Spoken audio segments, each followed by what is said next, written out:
Dr. Eric Kelly III and a host of phenomenal speakers from all around the globe for this 7-day virtual event that you don't want to miss. The mission of the Black Business Expo is to raise scholarship money from kids all the way from high school all the way from college. The Black Business Olympics is one of the largest Black business showcases in the world. It is an opportunity for businesses and companies to showcase their businesses globally. We are going to be giving away laptops up to $5,000 away to students. Again, I'm Olivia Appleberry, the founder of 2 Cents Finance and one of the speakers for the expo. I am so excited to see you there. For more info, go to www.blackbusinessexpousa.com or call 919-308-9090 and hope to see you there.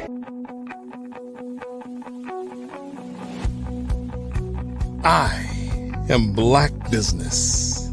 From the moment I wake until the time I sleep. Yes, I am Black Business. I am Black Business. Tell me, are you Black Business? I am Black Business. Do you support Black businesses? Listen, I support Black business because I am Black Business. Black Business Expo, one of the largest business showcases in the history of Black business in the world. The world!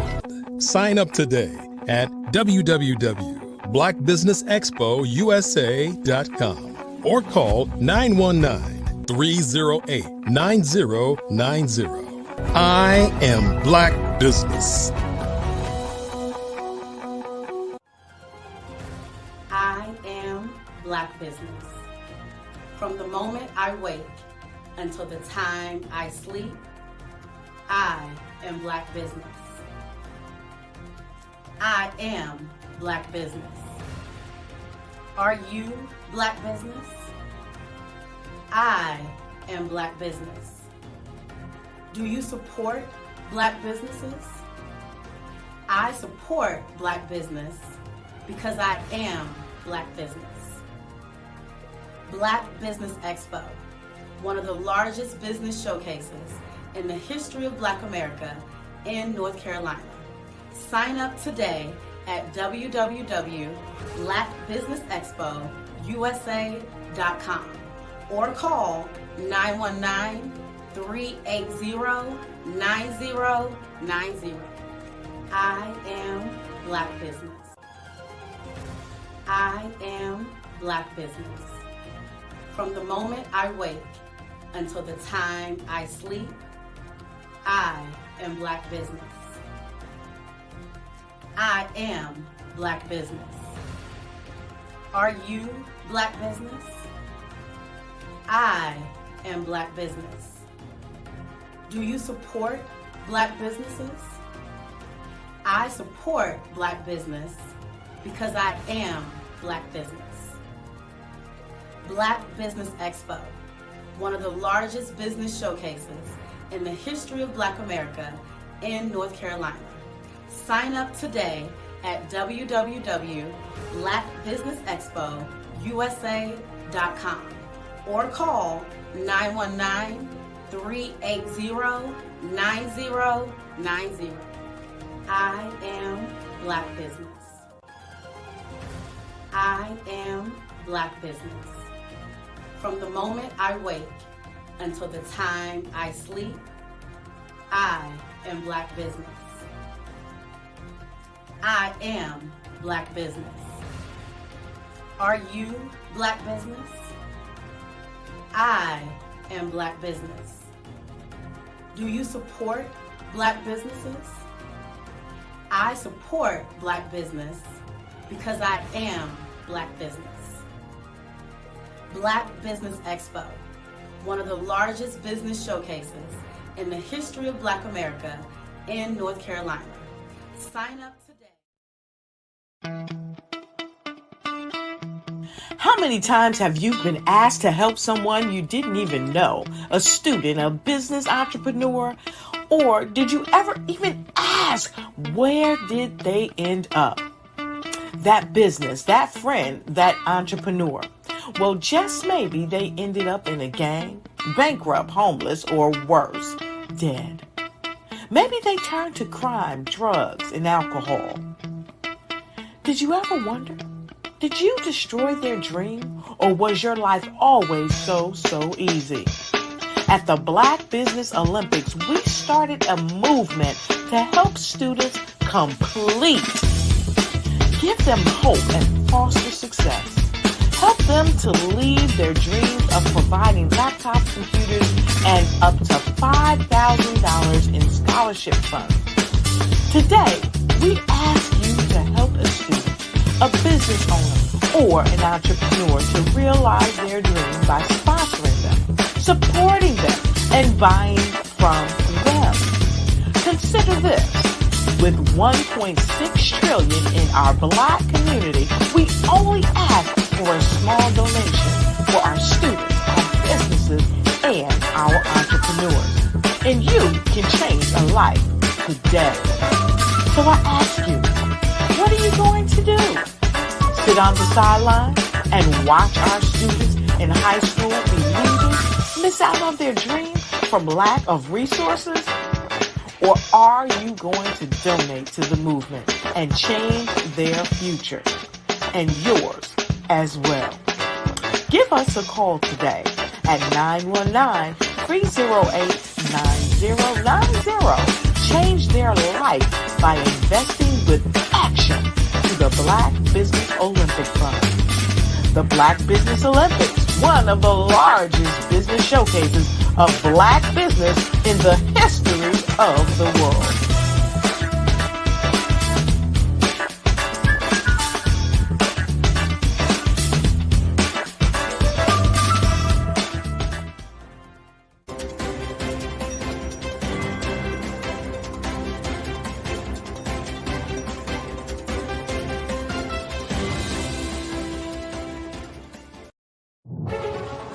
In the heart of America, there are dreams waiting to be realized.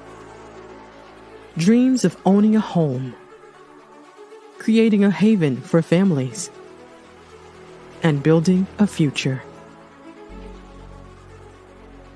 Yet, there are 13 million mortgage-ready home buyers and nearly 20 million renter households who have the credit and income to qualify for a mortgage but remain left out of the home buying process.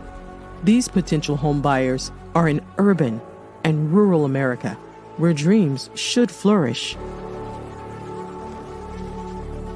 The big banks, the giants of finance, have all exited the mortgage lending business, decreasing their lending footprints across America. They are no longer present and active in these communities. Instead of offering opportunities for home ownership, some of these banks have chosen a different path. They have decided to become mega landlords.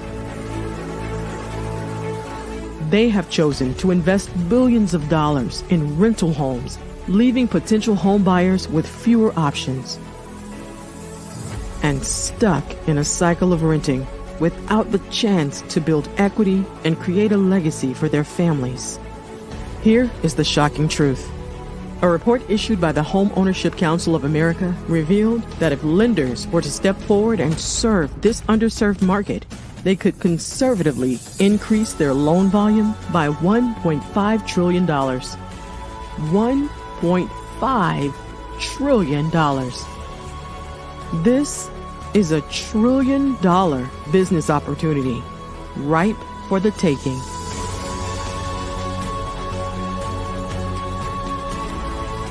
That's why I Have a Dream Home is here. We support the American dream of home ownership in urban and rural America. We believe in the power of social consciousness and the impact it can have on people's lives.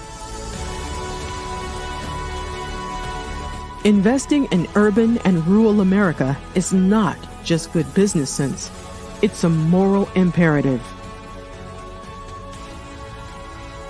Our mission is clear.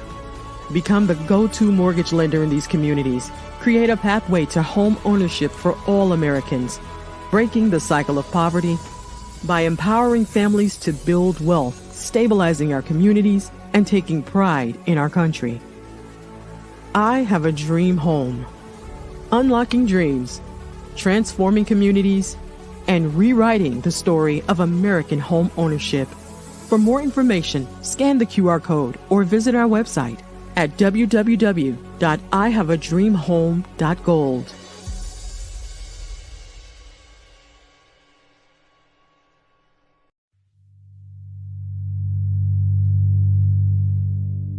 So what we have to do is when we get in a spot, we need to create some spots for us. That's the main thing. We need to be able to be in a position where we're able to create those spots for us.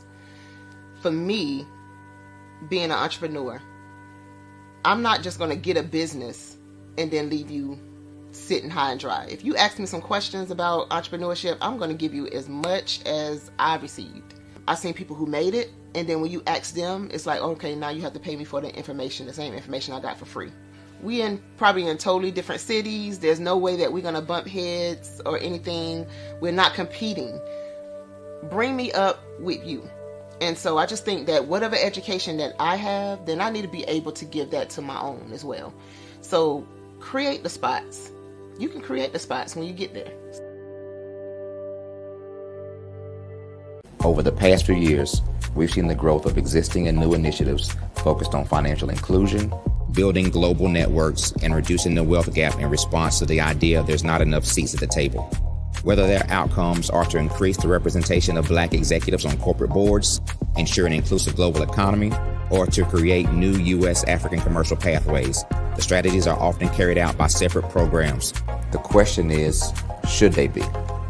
With the continent of Africa being home to more than half of the world's fastest growing economies, the youngest workforce, over 400 companies generating more than $1 billion annually, 700 generating more than $500 million annually that are poised for growth, and being the destination of nearly $5 billion in venture capital in 2021. Diversifying U.S. and Africa commercial engagement by building bridges between African businesses and their U.S. diaspora should begin being seen as mutually beneficial. From helping to reduce Africa's enormous capital gap to catalyzing two-way trade opportunities, the COVID-19 global pandemic hopefully has taught us that global challenges and opportunities are more interconnected than we thought.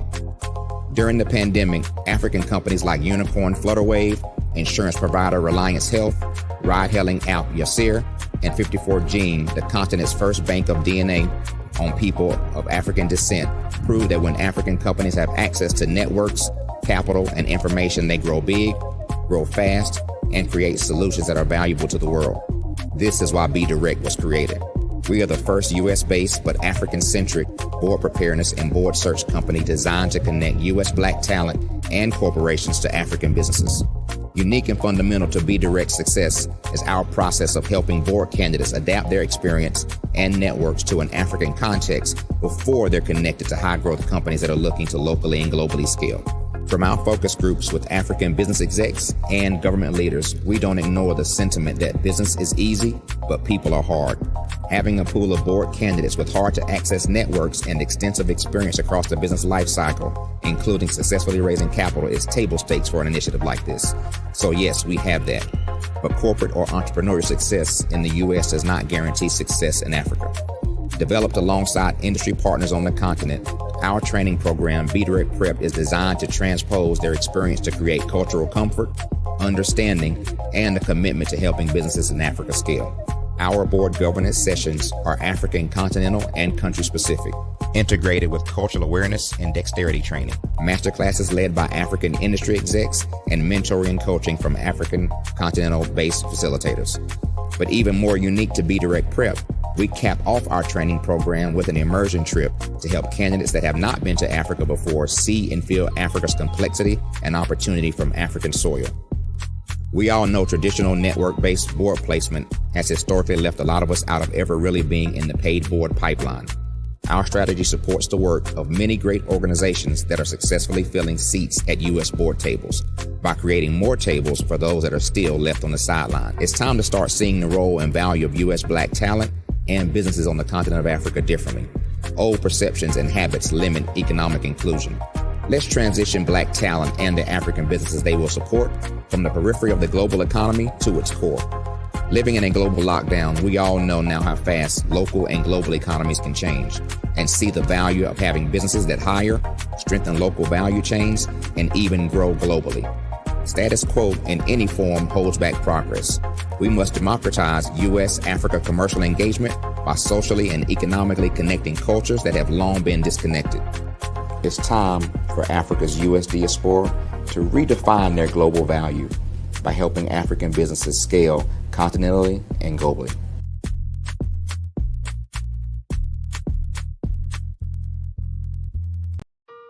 Hello, this is Israel, and I am CEO of Daydreams Interactive and author of Princess Planet. So, genius is common, and as a kid, I loved to daydream. Even as an adult, I love to daydream. And when my daughter became 6 and loved princess characters, but we just could not find the diversity that showed her, we created our own characters. So, for instance, you have Princess Nulu right here. Princess Nulu is from Uganda, and her genius is that she loves to take care of animals. She can actually even listen and hear what they say. And then we have Princess Isabella right here. Princess Isabella, she's from Cuba, and her genius is biochemistry. One day she hopes to eliminate disease. Then we have Princess Nia right here, and Princess Nia is based off of my daughter, and she wants to be the greatest dancer alive. So that's her genius. So what's your genius? My genius is my imagination. Genius is common.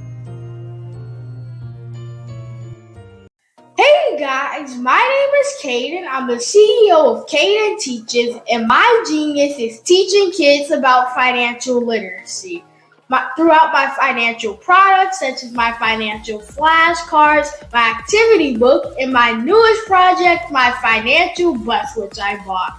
And on the bus, it has a mock bank where kids will learn how to deposit and withdraw money, a mock grocery store where kids will be able to learn how to have a family budget, and a mock stock exchange where kids will even be able to learn how to invest in stocks.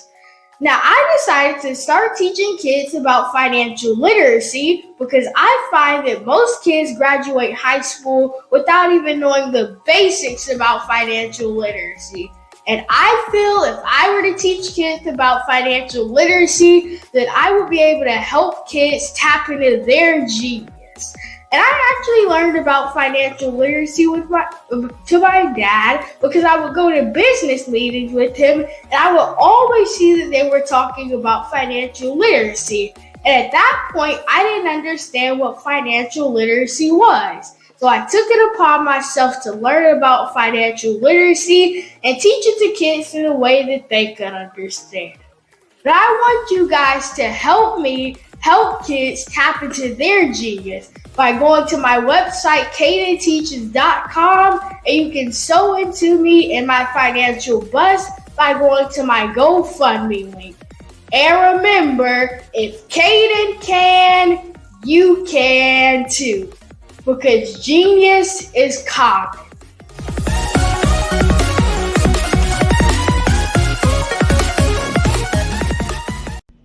Why do I do what I do? You know, my life coach asked me that a few years ago, and she said, Tony, what's your why? And I told her, and she said, girl, you've already accomplished that. Perhaps you need a new why. Hi, Tony Harris, Amy Hoydu with Say It Said Marketing, one of your students. And just wanted to say thank you, Tony Harris, for spending so much time with me and giving me that boost in my business that I so drastically needed.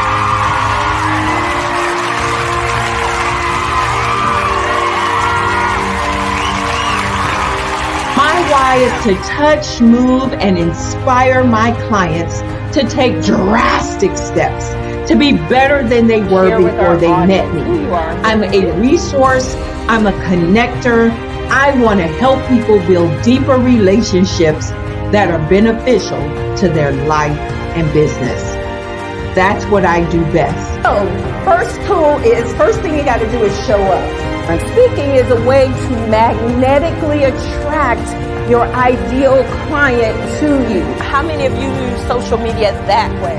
Absolutely. And this is how you look to the world.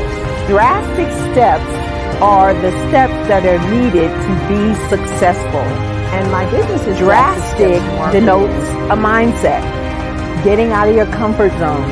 Doing something that you don't necessarily feel comfortable doing, want to do, but you know it's a necessary step to be successful in your business. I get the most satisfaction when I see my connections flourishing into relationships long after I am gone. Hi, my name is Jasmine Augustine with Media Jasmine, and I've joined several networking and referral groups in the area. And Network in Action Northeast Houston with Tony Harris Taylor is one of the best organizations that I've joined. I love that piece of what I do, and it is what fuels my fire.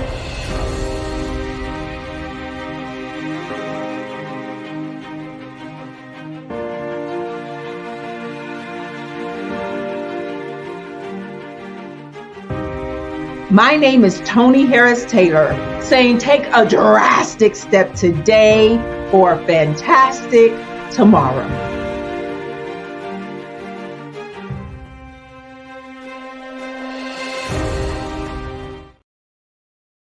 I'd like you to imagine with me, if you will, opening an app.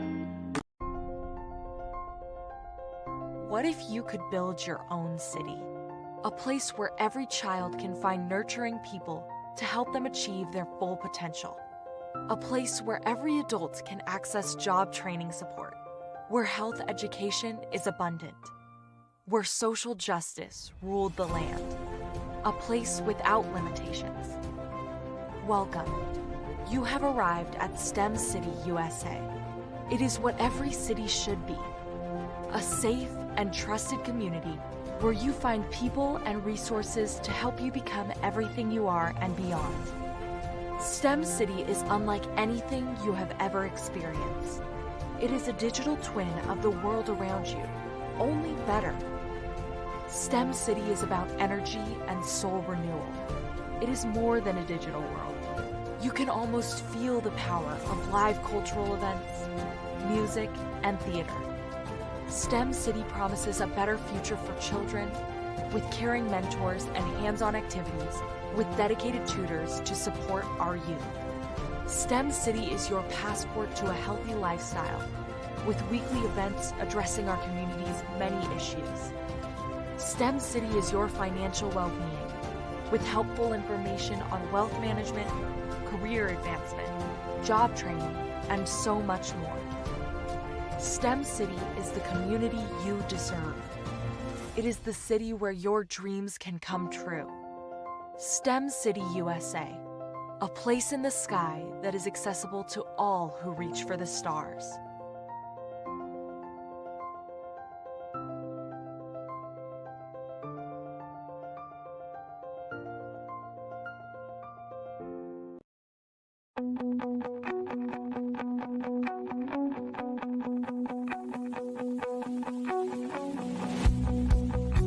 I am Black Business. From the moment I wake until the time I sleep. Yes, I am Black Business. I am Black Business. Tell me, are you Black Business? I am Black Business. Do you support Black businesses? Listen, I support Black business because I am Black Business. Black Business Expo, one of the largest business showcases in the history of Black business in the world. The world! Sign up today at www.blackbusinessexpousa.com or call 919-308-9090. I am Black Business.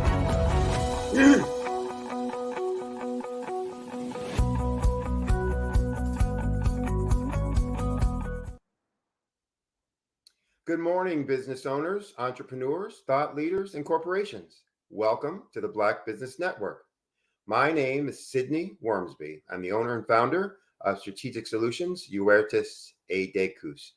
We are a business growth and improvement consulting practice. I will be your business moderator for this morning on the Black Business Network. The Black Business Network is a 24-hour business network showcasing Black businesses, business owners, entrepreneurs, and thought leaders worldwide.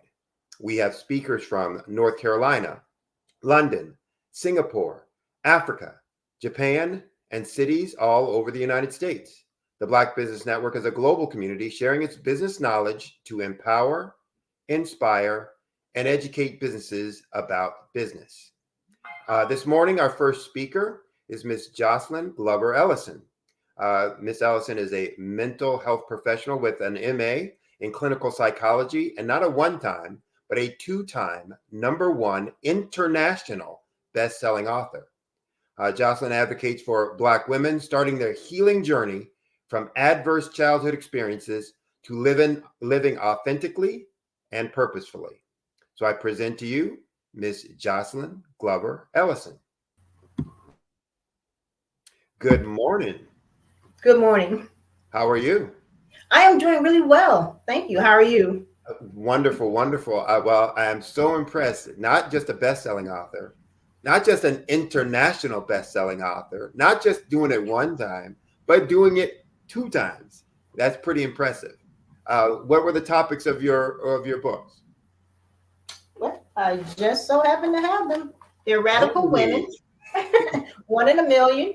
And the second one, which I have a story which I am extremely proud of, is Radical Women, Resilience After Difficult Issues, Changes, and Losses. Wow. Now, I assume that those are books around the work that you do in terms of helping women and advocating for women in terms of the journeys that they're taking. Is that correct or accurate? Yes. Yes. Okay. All right. Now, we're going to do a fireside chat. I understand. Yes.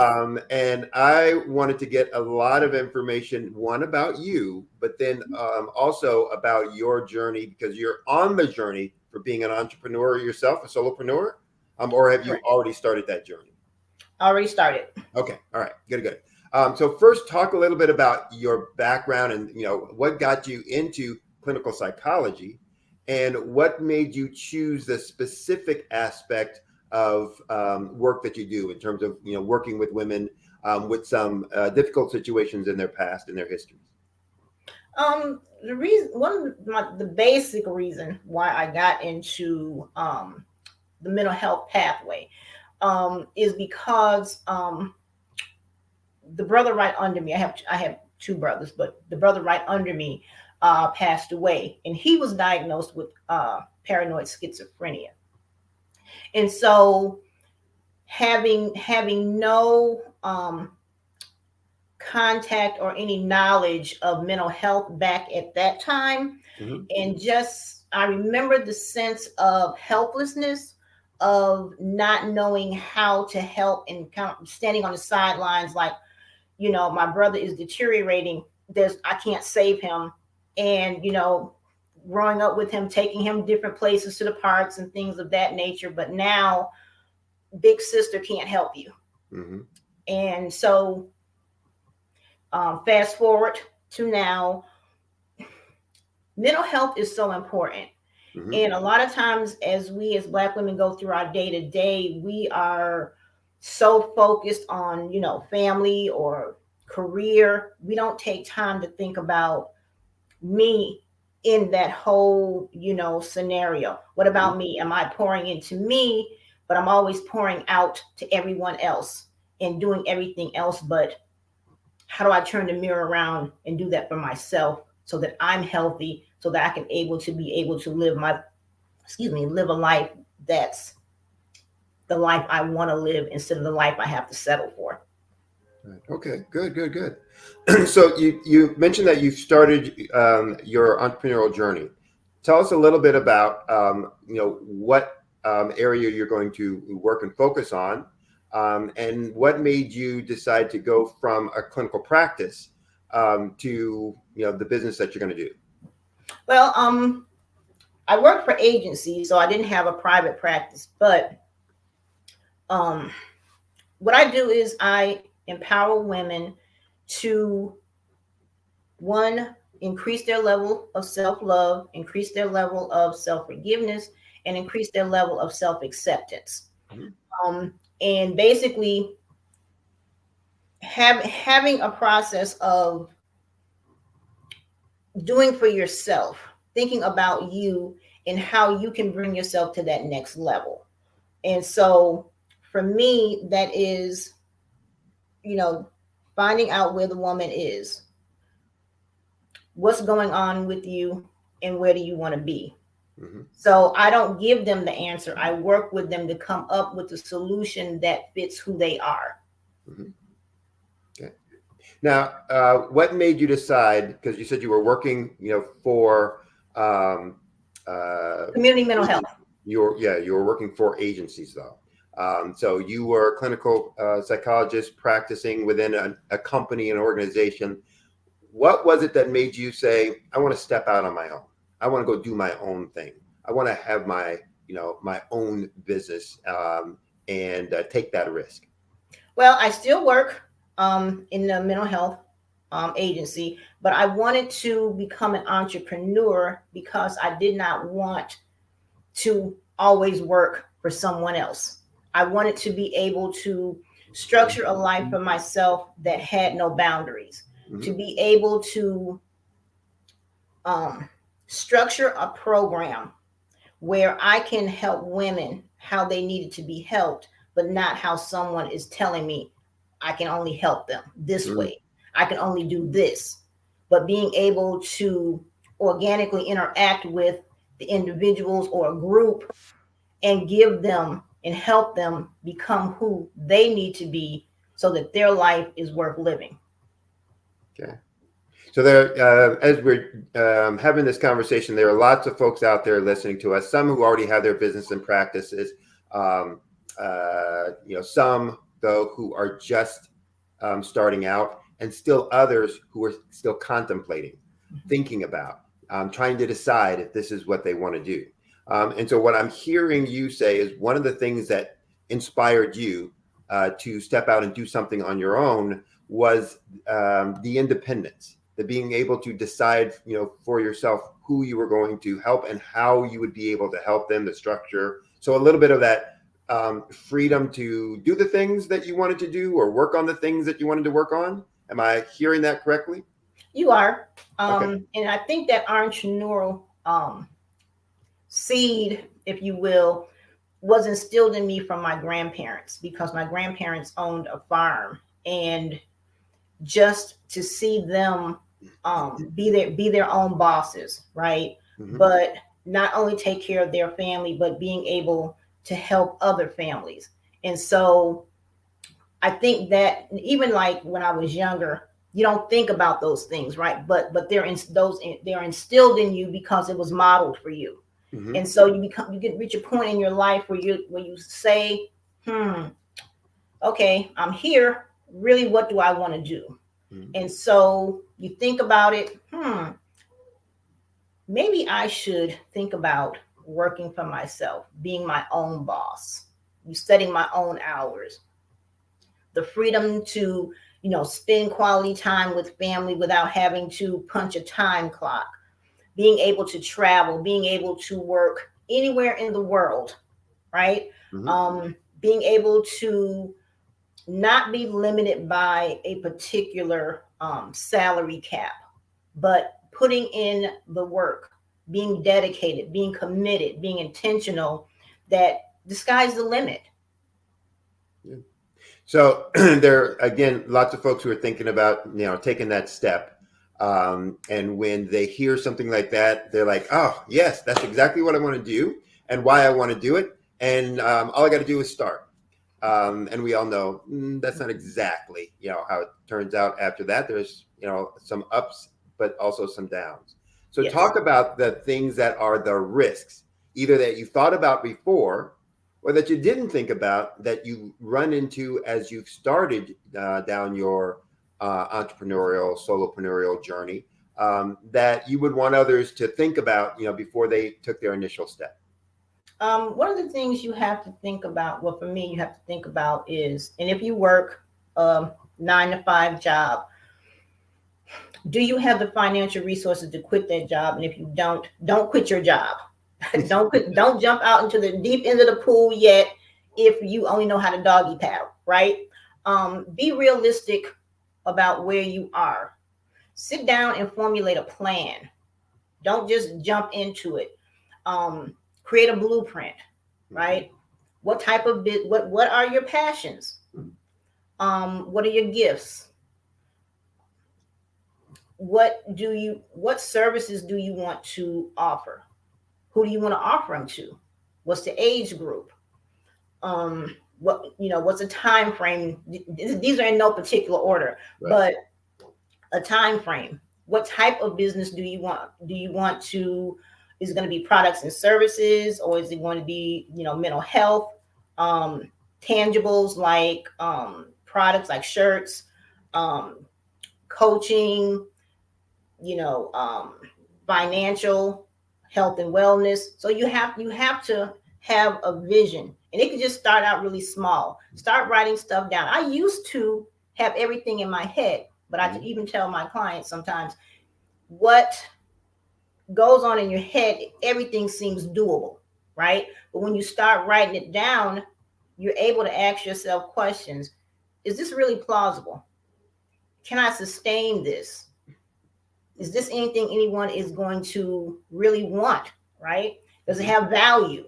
And so you have to have a plan. And I also would say, do a little bit of research, right? Use the social media, use the internet to whatever business you want or thinking of going into. Check out some pages of people who are where you want to get to, right? Reach out, ask them a question. Do you mind telling me how you started? What were some of the pitfalls you experienced? Get a coach, get a mentor, because no journey can be completed on its own. At some point, you have to have some help, whether it's someone offering you a glass of water, offering you a seat to sit down.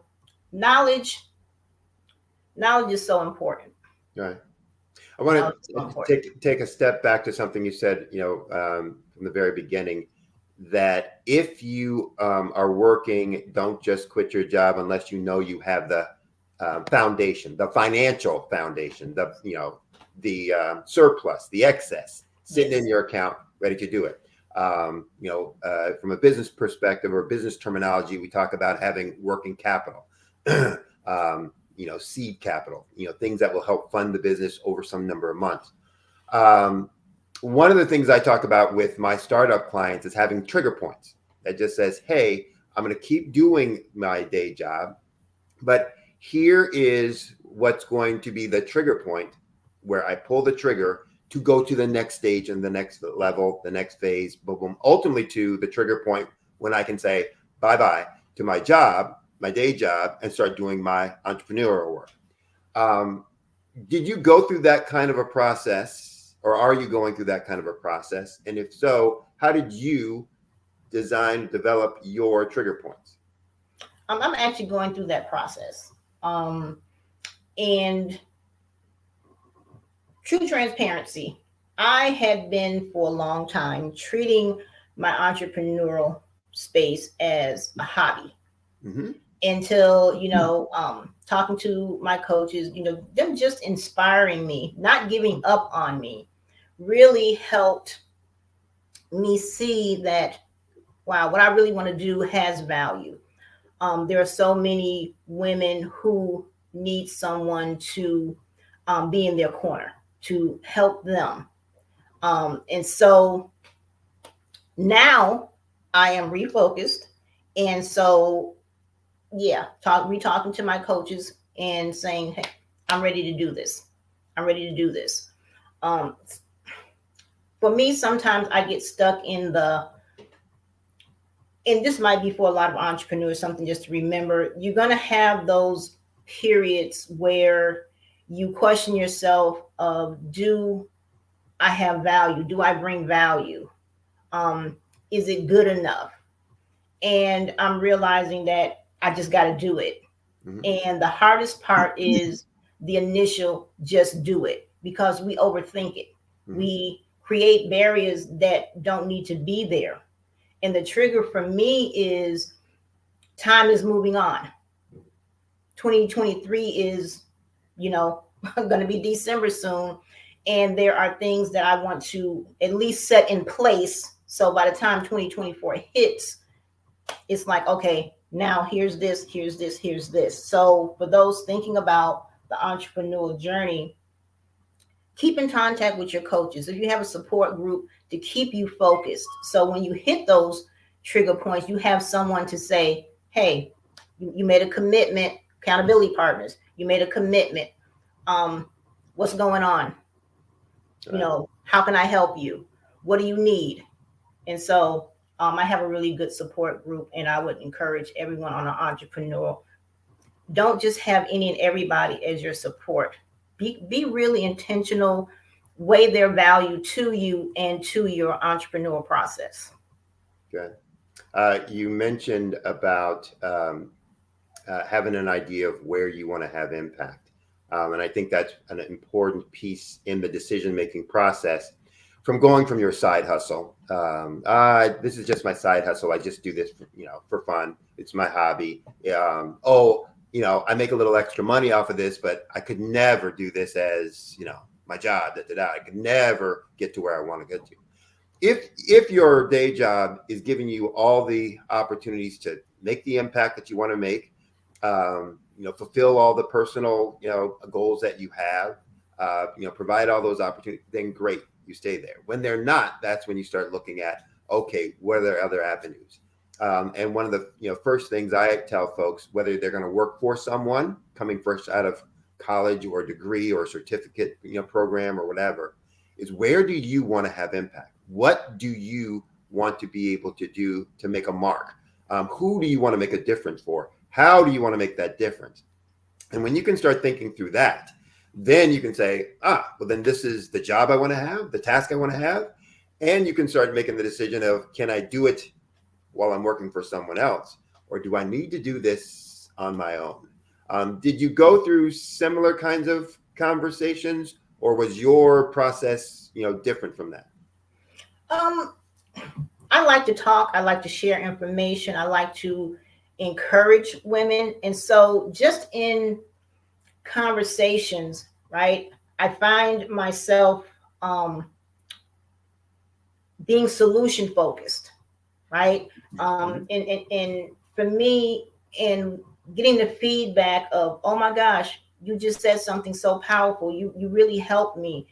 And just continuously having those, initial conversations with women with different issues and getting the feedback that I'm providing value for them. It's like, oh, wow, because there was a time when I needed that from another woman and I didn't get it. Right. And I promised myself, if I was ever able to, I would never leave another woman that I interacted with the same way they came. At least I would offer them some options, right? Right. Sometimes when we talk to people just listen to respond. They don't listen to your need, right? Sometimes you don't always want or need someone to give you an answer. Sometimes you just need to be heard. And I offer that to women. It's like I ask, what do you need? And so for my business is helping women where they are. They tell me where they want to go. Okay, so how can I help you get there? What do you need? You might need some information. You might need a connection. And so just kind of like being the bridge for them, right? Being the bridge for them. One of the things when I'm working with my clients that surprises me, doesn't anymore because I've seen it enough, but when I first started doing it, it really surprised me. But I find it almost with every client who's looking to start, a business, and even for those who've been in business a while and who are trying to figure out how do I grow, that they are lacking the understanding of what makes them really unique and different, and in ways that their customer base, their clients, their target market would value and benefit from. So you started to talk a little bit about that in terms of, your journey, but go into that a little bit more. What was the process you used to identify, first and foremost, what was truly unique about you that gave you something that you could offer to others, whether you were working within an agency but especially if you were going to be, doing something on your own? For me, it was the ability to listen and actually hear the salient points of their conversation, what their need is, because they may talk and they may think this is what they need, or this is what their issue is, but it's not really that. But if I listen enough, I ask enough questions, then I can go, oh, that's what it is. And for me, the process was just sitting with myself, doing a self-analysis of what's going on with me. Why do I feel this way? Why am I behaving this way? Being able to write these things down and being able to look them over and begin to process it. And so that was my process. What's going on? This is where I am, but this is where I want to be, or this is what I have. This is what I really need, not what I want. So how do I get to this? How do I meet my need, right? Or how do I go from here to here, whether it's job opportunities, whether it's, personal development, whatever the need is, just mapping it out. And so when I talk to women, I teach them how to map it out too. We work together to map it out. Okay. So one of the things that I'm hearing you say is that you identified what was really unique about your skill set first by using it on yourself. That says, hey, I'm making this work for myself and I'm getting benefit out of that. How did you determine that it was your secret power, or your superpower, your secret sauce, to be able to make that a business that you could then have impact with others, the same way that you were having impact with yourself? The way, because I was able to make some drastic changes. I was able to disrupt a behavior loop or a mindset that was no longer productive, that was no longer beneficial to me. And taking that same ability to make those shifts, I was able to create a plan, create a product, create a service that helped other women be able to make those same shifts. But mostly all it takes is asking yourself a question. Why do I think this? Let's take, for example, if I used to be angry, right? And that impacted my relationships with people. So then the question you ask yourself is, I ask myself rather, is why am I angry? Right? Why am I angry? What occurs that I'm angry? That where it's not just, oh, I'm angry. Okay. You get over it, but you're angry to the point where now you are impacting your relationship with someone in a negative manner. And so finding that out, answering that question, right? Being analytical. So you take what works for you, and then you're able to, oh, this does work. And you do it a couple, like you said, you can do it over and over enough times. You're like, oh, okay, yeah, this really works. Right. So now I can actually apply it to someone else's situation. And I think it's important for people to hear that, not from the clinical psychology perspective, but from the entrepreneurial perspective. And I know sometimes when we're listening to people talk, we're like, oh, that doesn't apply to me.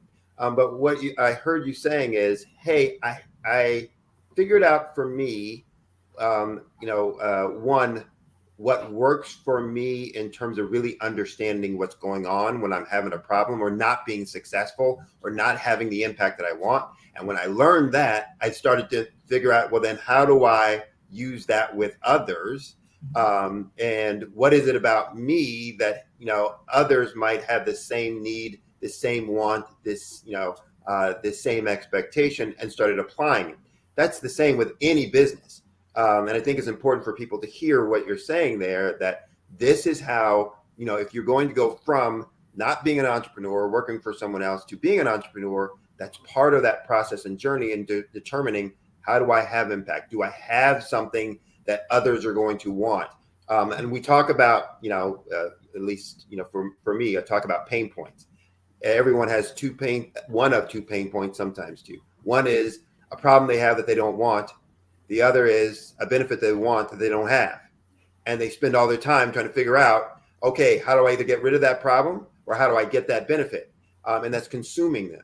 And, we have to then identify whatever our strength is, whatever our superpower is, how does that, eliminate one of those pain points that folks have? So talk about how you then identified what women want and need within, the segment that you're targeting, and applied all those things that you just talked about to, really honing your focus in on women who had, bad events in their history that you were then going to work with. Yes. One of the important things to remember is, even though, like you said, you have a superpower and you can actually, use that to help other women, you have to not be so self-focused, right? You have to recognize what your strength and what your power is, but you have to also tailor it to other people. Mm-hmm. It can't just be, oh, this is what worked for me, so this is what you're gonna do, right? Mm-hmm. It's like having the color red, but there's so many various shades to red, right? So someone might like that bright red, but someone might like that rose red. And so being able to take your strength, but be able to be sympathetic enough, empathetic enough, and be able to actually see the individual and how you can apply your superpower to them, and having compassion. But you got, and also I will say that you have to have some self-compassion for yourself, because there may be times when your superpowers fizzle out, but you don't beat yourself up. What do? Every time you fall down, the superpower is when you pick yourself back up. Mm-hmm. And so understanding that and being able to have that translate to when you're dealing with others is reminding them the entrepreneur journey is not going to be straight roses. It's not going to be, a smooth surface. You're going to have those ebbs and flows, but you have to stay the course, because if the strength is the strength, it's always going to be the strength, right? Right. It may be low sometimes. It may be high. It may be at that medium level, but it's always going to be there. And so having the confidence that this works, it works. Yeah. And so, but tailoring it to each situation, because we go through different situations, but you still use your superpower, but how you use it is the key. Yeah. So we're running out of time, and I have a ton of questions I still want to ask you. So we'll have to, get back together and do this again. But I want to try and sneak, at least two. Maybe we only get to one, but two questions in. One is, when people are going from working, for someone else to their own thing, even after they have this idea of what they want to do and what their superpower is, and et cetera, they have to decide. So what exactly am I going to offer then? What's my product or service specifically going to be? How did you go about deciding, what that offer, what that product, what that service was going to be that you were going to deliver, for the target market that you were going after?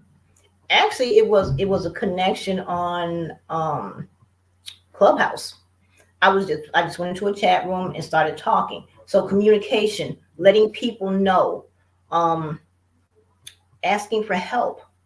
If you have a general idea of what you want to do, find someone who's already doing that and simply ask them some questions. There are a lot of coaches who have, complimentary phone calls where you can just call and talk to them.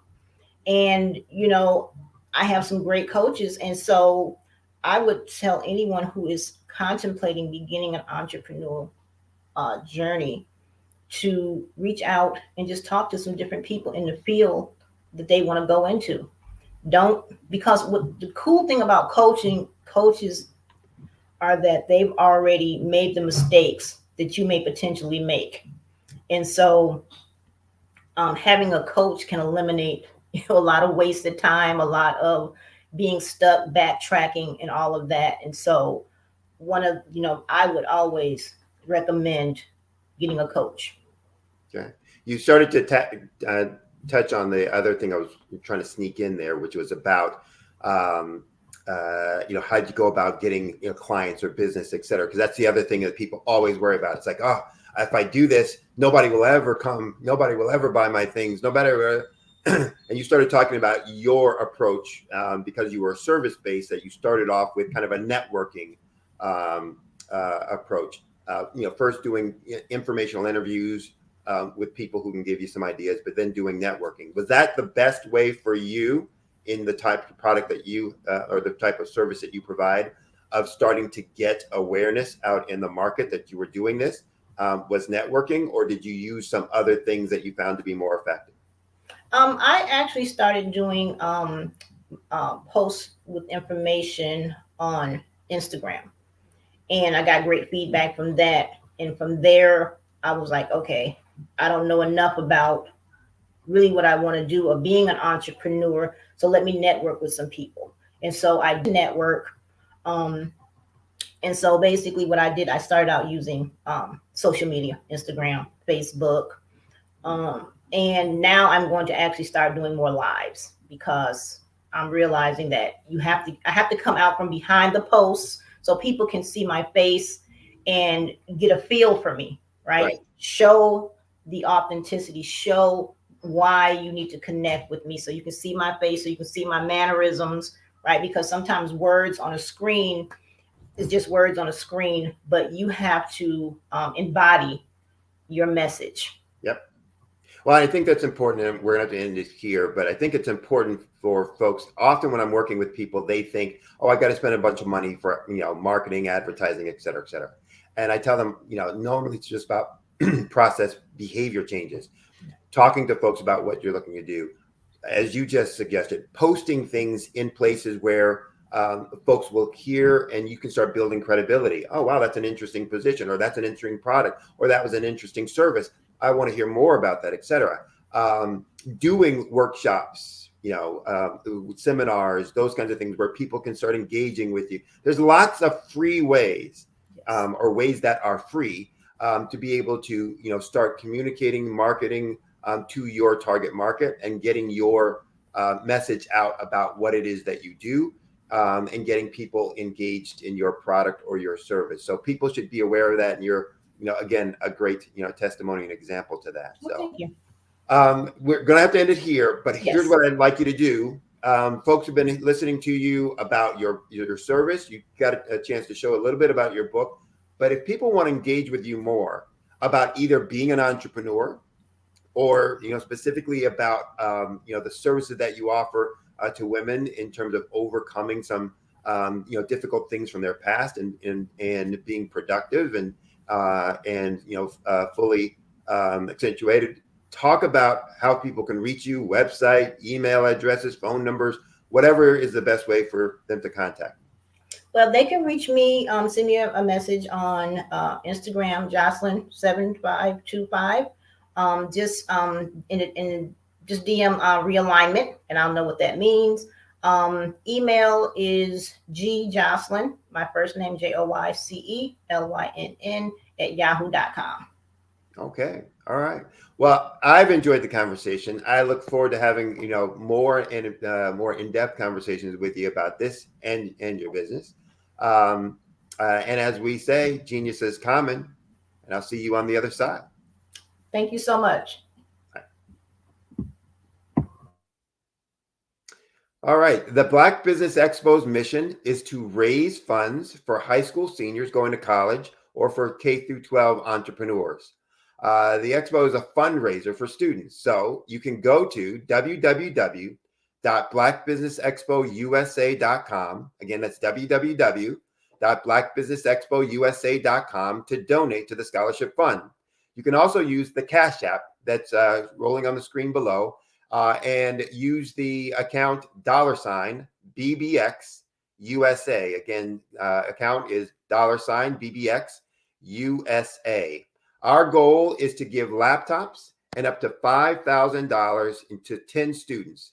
And if you're a student, you can register online also at www.blackbusinessexpousa.com. Every dollar counts, so we want to remind you, please donate to the scholarship fund. We want to also thank our Black Business Expo USA sponsors for this month, September 2023. Almost forgot what month it was. This has gone by so fast. Those sponsors are NC100, Moody Capital Partners, Suede Soul, Lotus Richer Coaching and Training, Carolina, Virginia Minority Supplier Development Council, Step Management, BHS and Associates, Margie McLean Foundation, Inc., Genius is Common, Earth Essentials, Milani Shani Global, the Executive Women's Success Institute, the Quality Coaching Company, Superwoman Business Services, Creative Force Studios, Lee Entertainment, Artistic App Design, and Black Business Expo USA. Thank you for listening. Stay tuned for more programming. And remember, genius is common. I'll see you on the other side. You are in the right place at the right time. The Black Business Network opens again for its Black Business Olympics, a 24/7 broadcast on business, strategies, global branding, social media marketing, finance, advertisement, and much, much more. Featuring the top, most powerful entrepreneurs and speakers and thought leaders from all around the world as they gather together for this phenomenal event. Join the Black Business Network streaming live into the metaverse, STEM City USA, Black Multiverse, Pod TV, Roku, Hulu, iHeartRadio, Apple TV, YouTube, TikTok, Instagram, Google Podcasts, Facebook, LinkedIn, IBM TV, Spotify, and Twitch. Tune in today and be a part of this amazing movement. The Black Business Olympics welcomes you.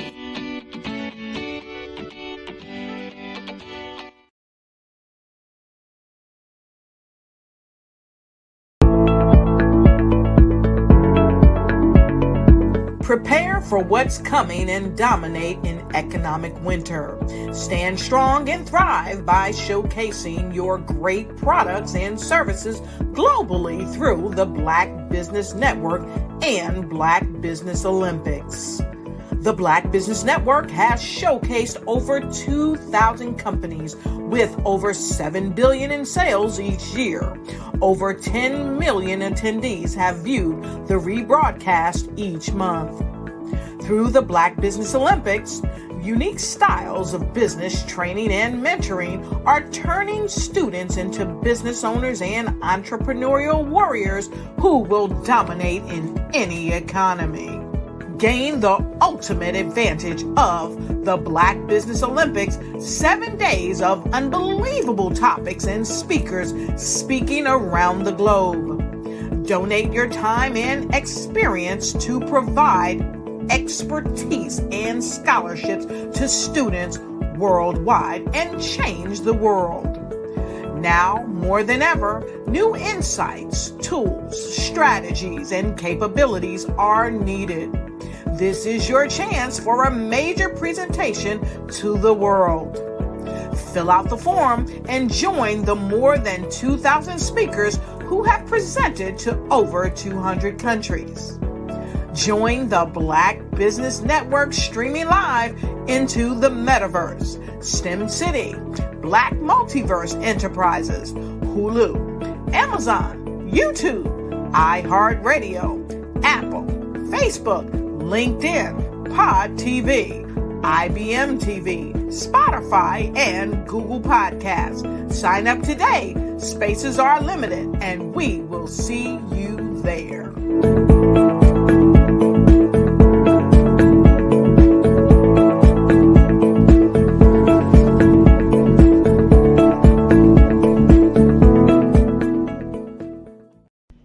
Why do I do what I do? You know, my life coach asked me that a few years ago. And she said, Tony, what's your why? And I told her, and she said, girl, you've already accomplished that. Perhaps you need a new why. Hi, Tony Harris, Amy Hoydu with Say It Said Marketing, one of your students. And just wanted to say thank you, Tony Harris, for spending so much time with me and giving me that boost in my business that I so drastically needed.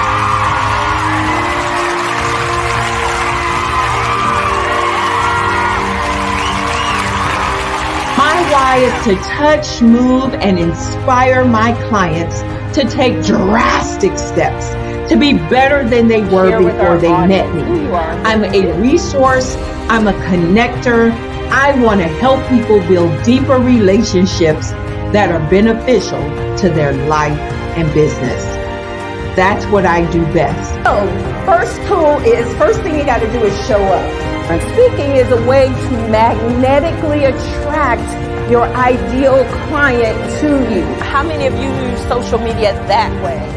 Absolutely, and this is how you look to the world. Drastic steps are the steps that are needed to be successful. And my business is drastic denotes a mindset. Getting out of your comfort zone. Doing something that you don't necessarily feel comfortable doing, want to do, but you know it's a necessary step to be successful in your business. I get the most satisfaction when I see my connections flourishing into relationships long after I am gone. Hi, my name is Jasmine Augustine with Media Jasmine, and I've joined several networking and referral groups in the area. And Network in Action Northeast Houston with Tony Harris Taylor is one of the best organizations that I've joined. I love that piece of what I do, and it is what fuels my fire.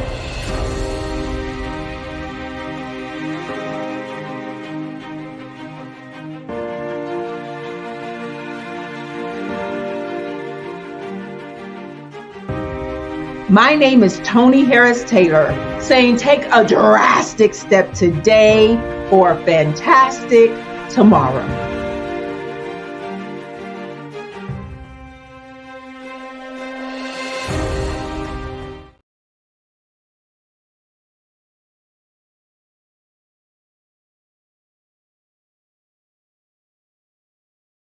Over the past few years, we've seen the growth of existing and new initiatives focused on financial inclusion, building global networks, and reducing the wealth gap in response to the idea there's not enough seats at the table. Whether their outcomes are to increase the representation of Black executives on corporate boards, ensure an inclusive global economy, or to create new U.S. African commercial pathways, the strategies are often carried out by separate programs. The question is, should they be? With the continent of Africa being home to more than half of the world's fastest growing economies, the youngest workforce, over 400 companies generating more than $1 billion annually, 700 generating more than $500 million annually that are poised for growth, and being the destination of nearly $5 billion in venture capital in 2021. diversifying U.S. and Africa commercial engagement by building bridges between African businesses and their U.S. diaspora should begin being seen as mutually beneficial. From helping to reduce Africa's enormous capital gap to catalyzing two-way trade opportunities, the COVID-19 global pandemic hopefully has taught us that global challenges and opportunities are more interconnected than we thought. During the pandemic, African companies like Unicorn Flutterwave, insurance provider Reliance Health, ride-hailing app Yasir, and 54Gene, the continent's first bank of DNA on people of African descent, prove that when African companies have access to networks, capital, and information, they grow big, grow fast, and create solutions that are valuable to the world. This is why Be Direct was created. We are the first U.S.-based but African-centric board preparedness and board search company designed to connect U.S. Black talent and corporations to African businesses. Unique and fundamental to Be Direct's success is our process of helping board candidates adapt their experience and networks to an African context before they're connected to high-growth companies that are looking to locally and globally scale. From our focus groups with African business execs and government leaders, we don't ignore the sentiment that business is easy, but people are hard. Having a pool of board candidates with hard-to-access networks and extensive experience across the business life cycle, including successfully raising capital, is table stakes for an initiative like this. So yes, we have that. But corporate or entrepreneurial success in the U.S. does not guarantee success in Africa. Developed alongside industry partners on the continent, our training program, Be Direct Prep, is designed to transpose their experience to create cultural comfort, understanding, and a commitment to helping businesses in Africa scale. Our board governance sessions are African continental and country specific, integrated with cultural awareness and dexterity training, masterclasses led by African industry execs, and mentoring and coaching from African continental-based facilitators. But even more unique to Be Direct Prep, we cap off our training program with an immersion trip to help candidates that have not been to Africa before see and feel Africa's complexity and opportunity from African soil. We all know traditional network-based board placement has historically left a lot of us out of ever really being in the paid board pipeline. Our strategy supports the work of many great organizations that are successfully filling seats at U.S. board tables by creating more tables for those that are still left on the sideline. It's time to start seeing the role and value of U.S. Black talent and businesses on the continent of Africa differently. Old perceptions and habits limit economic inclusion. Let's transition Black talent and the African businesses they will support from the periphery of the global economy to its core.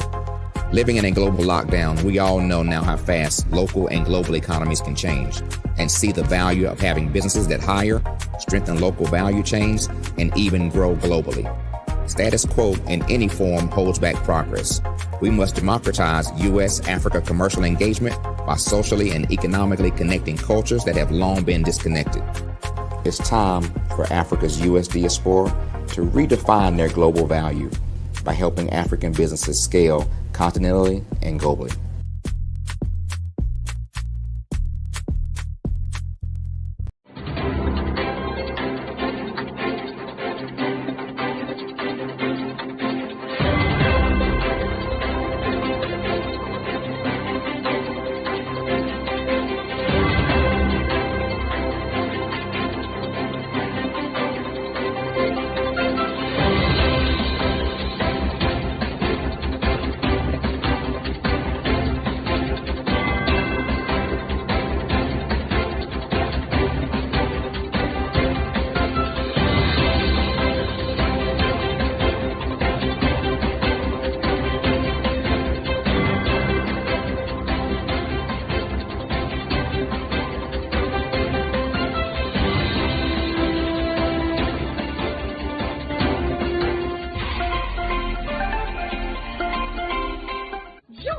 Dr. Eric Kelly III and a host of phenomenal speakers from all around the globe for this 7-day virtual event that you don't want to miss.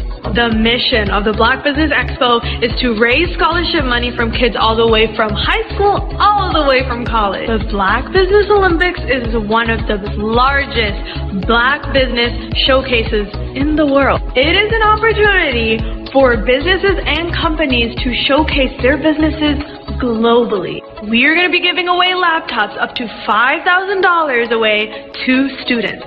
Again, I'm Olivia Appleberry, the founder of 2 Cents Finance and one of the speakers for the expo. I am so excited to see you there. For more info, go to www.blackbusinessexpousa.com or call 919-308-9090 and hope to see you there.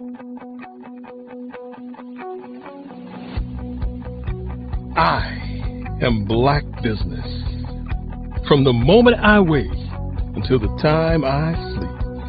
Yes, I am Black Business. I am Black Business. Tell me, are you Black Business? I am Black Business.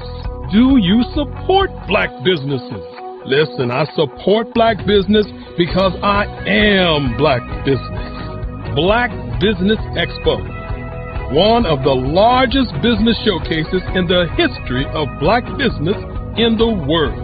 The world! Sign up today at www.blackbusinessexpousa.com or call 919-308-9090. I am Black Business. I am Black Business. From the moment I wake until the time I sleep, I am Black Business.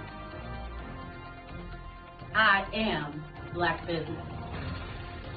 Are you Black Business? I am Black Business. Do you support Black businesses?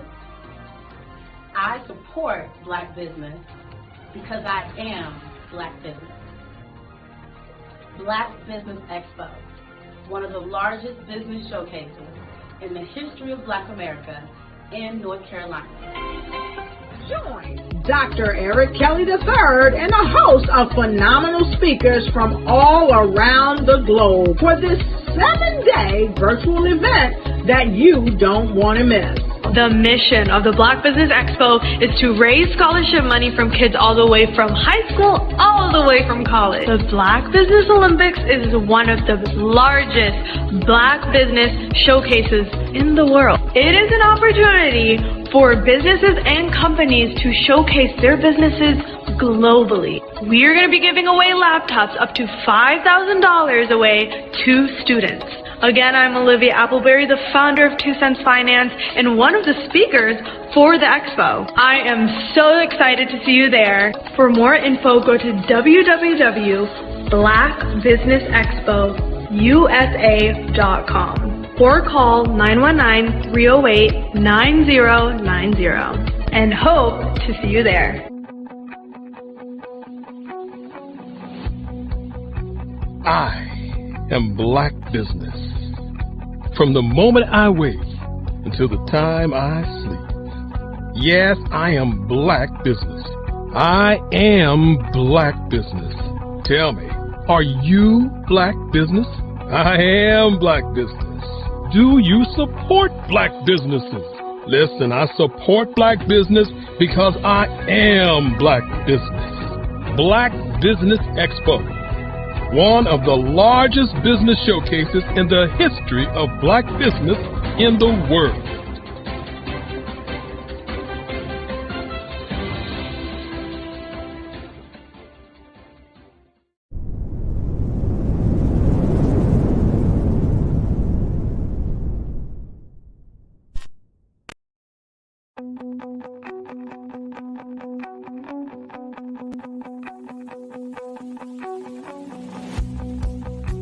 I am Black Business. From the moment I wake until the time I sleep. Yes, I am Black Business. I am Black Business. Tell me, are you Black Business? I am Black Business. Do you support Black businesses? Listen, I support Black business because I am Black Business. Black Business Expo, one of the largest business showcases in the history of Black business in the world. The world!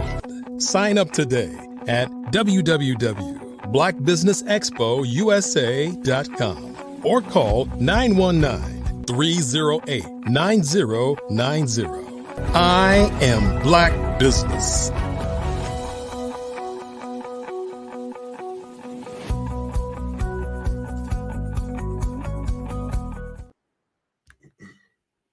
Good morning, business owners, entrepreneurs, thought leaders, and corporations. Welcome to the Black Business Network. My name is Sydney Wormsby, and I am your business moderator for this morning on the Black Business Network. The Black Business Network is a 24-hour business network showcasing Black businesses, Black business owners, entrepreneurs, and thought leaders worldwide. We have speakers from North Carolina, London, Singapore, Africa, Japan, and cities all over the United States. The Black Business Network is a global community sharing its business knowledge to empower, to inspire, and to educate businesses about business. The next speaker I know very well since I was born. Actually, I'm going to be the next speaker. We're going to do something a little bit different. I will be the next speaker talking about growing your business. And I'm going to do it from a slightly different perspective. For those who've been watching for this morning, we just did a chat with someone who is just starting their business, going down their entrepreneurial journey.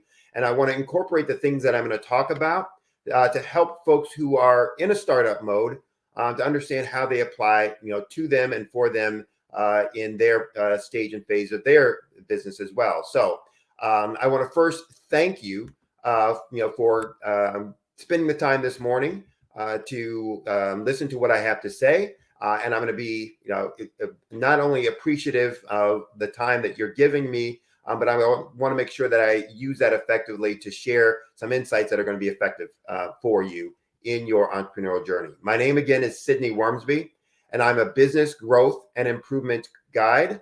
I'm the founder and owner of Strategic Solutions, Uertus et Decus. Uertus et Decus is Latin for excellence and distinction. As a practice, our organization provides solutions, and our tagline is solutions with results. And we provide those solutions with results to small and mid-sized businesses that double their revenues and their profits in less than 9 months. And I want to focus this morning not only for those who are in their business as owners and founders and running day to day and ongoing concerns right now, and how you can double your profits in that kind of time frame. But I also want to really speak to those who are starting their entrepreneurial journey, maybe thinking about starting their own business, or just started and trying to figure out, well, how can I get this to what I've envisioned and where I want this to go. And these concepts and the things I will talk about will also help you build $1 million sales or revenue foundation in less than 6 months. And that may sound outrageous or a bold claim, but because all of these things are behavior based, process based, they're things that cost little or no money, are quick to implement, and because they're also procedure and behavior based, they're quick to have impact. So whether you're a startup and looking to create your $1 million business and the foundation for that within the 6 months, or you're a going concern looking for ways to double your revenues in less than 9 months, the information that we're going to talk about is going to be useful for you. And we're going to spend some time going through the specifics. So let me tell you a little bit about what we're going to discuss. We're going to talk about growing your business and helping you understand what the secret sauce is to achieving growth. And here's what I'm going to talk about this morning specifically: what is growth and why it's important. What are the 5 drivers of growth? And there are only 5. And we're going to provide a few specific strategies and tactics that you can use to generate explosive growth in your business. So again, if you're a startup, it's going to allow you to create that foundation for $1 million business in that 6 months time frame.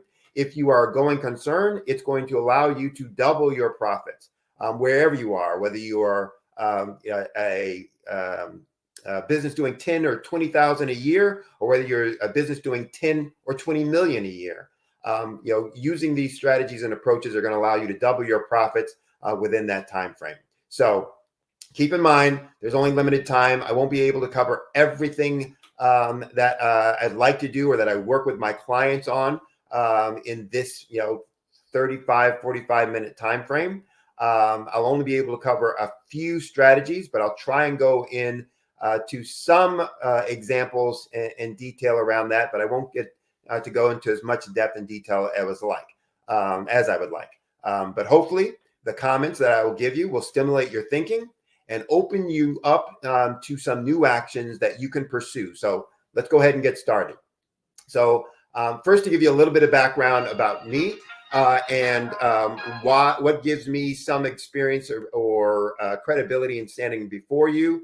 The first thing I talk about maybe is the diversity and depth of my experiences, but I'll also talk a little bit about my passions and my commitments for delivering solutions that get things done and drive results. So in terms of the diversity of my experience, I started off my career working for Fortune 100 companies, companies like International Paper Company, Eastman Kodak, PepsiCo, Citigroup, in some places known better by Citibank, JP Morgan Chase. And so I spent the first part of my career in a lot of functions and roles and responsibilities running businesses for those Fortune 100 companies. But I've also spent the second half of my career as an entrepreneur, owning and operating my own 15-location restaurant business, leading my own consulting practice, a real estate and short-term boarding business. But I also have diversity in the industries that I worked with. So I mentioned some of the Fortune 100 companies that I've worked for: chemical processing operations, parts manufacturing, equipment assembly, retail restaurants, retail banking, investment banking and investment services, IT, and then as a entrepreneur, as a consultant and coach. I've had diversity in the business phases that I've dealt with. So I've spent a lot of time with startups and starting up businesses within large corporations and starting up businesses of my own as an entrepreneur. I've had a tremendous experience in turnarounds, again, both in Fortune 100 companies, but also in businesses that I bought. And I bought with the intention of turning them around. So buying distressed businesses and then using the things that I'm going to talk about today to turn those around and then selling those businesses off. I've also worked in declining businesses, to help stabilize them and turn them around, to increase in sales. I've had diversity in functions and responsibilities, working on capital projects as an engineer, manufacturing management, ops management, process development, product management, R&D, business unit or P&L management, and executive leadership, and diversity in geographies from local, regional, to doing nationwide or, as well as international and global leadership. And then, last but not least, diversity in perspectives. So I've been a doer, as I just gave you, some of the experiences I've had as a Fortune 100 exec and manager, but also as an educator in terms of teaching as an adjunct professor at several colleges in the New York City area, and teaching every subject within the College of Business, specifically at Brooklyn College, which is part of the City University of New York system. But what also I want to really highlight is my passion and commitment for delivering results, getting things done. And as an entrepreneur, that's all you're really interested in. Is I want to be able to serve my customers, my clients, in a way that gets results. I'm looking for results for my business as an entrepreneur. So how do I grow it? Get more things done. And I've spent a career doing that for other folks, and now doing that for myself as well. So growing a retail restaurant group for one company from 10 units to 46 units in over 3 years, just over 3 years. Reversing the declining sales for a thermal imaging product in less than 6 months. And then growing sales for consumer banking business at 2 times the rate of the rest of the business units. So I really want to stress that the things that we're going to talk about today, I've done in those experiences, and the net of all of that is I know and I understand business. I know business from all perspectives. I know how each function or aspect of the business impacts the other functions and what makes a business grow. And I can understand your business because I know the business of business. And so what we're going to do today is really talk about those things that are generic and specific for all businesses. That when we talk about there's only 5 areas of growth for business, that's every business, large or small, a Fortune 50 or 100 business, or an entrepreneurial business that's pre-revenue. Growth is going to come from these same 5 areas. And if we understand that, then we can have impact. So we'll first talk about why is growth important for a business. And that may seem logical or self-evident, et cetera. But when I talk to students, when I was an adjunct professor, and ask them what's the objective of business, usually the response that I get is something around a conversation about revenue. That the objective of business is to make money, is to sell stuff, to make a profit, to take care of my family, et cetera, et cetera, et cetera. But I always tell folks that that's wrong. That's not the objective of business. And most people think I'm crazy, say I'm stupid, say I don't know anything about what it is that I do. But the objective of business is plain and simple and very clear. It's to meet the need of a customer. That's it. Now, the objective of business, therefore, is to solve a problem that a customer or client has. It's not that money isn't important. And in fact, money, or specifically revenue, is a measure of how well that business is meeting that need. Profit is a measure of how long that business will be able to meet that need and how many customers that business can serve. So it's not that money isn't important, but it's not the objective. And our customers typically have what I call pain points, one of 2 possible pain points. They either have some problem that they have that they don't want, or they have some benefit that they want that they don't have. So I'll repeat those again. Every one in your target market, every customer that you have, every client that you're serving has one of 2 pain points. Either a problem they have that they don't want, or a benefit that they want that they don't have. And they're spending all of their time consumed with solutions for that. So growth is important because it's proof that we're actually getting better at understanding and resolving the problems or the pain points that are facing our clients and our customers. And therefore, our revenues will grow because we're getting better at solving their problems and providing their desired benefit. And our profits will grow, which means we have the ability to serve more of those customers or clients, and the ability to serve them for a longer period of time. So growth in profits allows us really to do the thing that we're passionate about, that inspired us to start or buy our business, and to do that for more people and for a longer time. So that's why growth is important. Now, the question then is, well, how do we achieve it? And as I tell folks all the time, most businesses, most small businesses, and most large Fortune 100 businesses basically grow at the rate of domestic product, or GDP, which means they grow at the same rate as the national economy, which is why so many businesses really look at inflation rates and what's the national inflation rate going to be, because they see that as reflective of what their business growth or declines are going to be. If GDP is declining, they're expecting that their business will decline. If GDP is growing and the national economy is growing, theirs is going to grow. But I would submit that that's not what you want for your business, really, to be worrying about what every other business or what the national economy is going to be doing.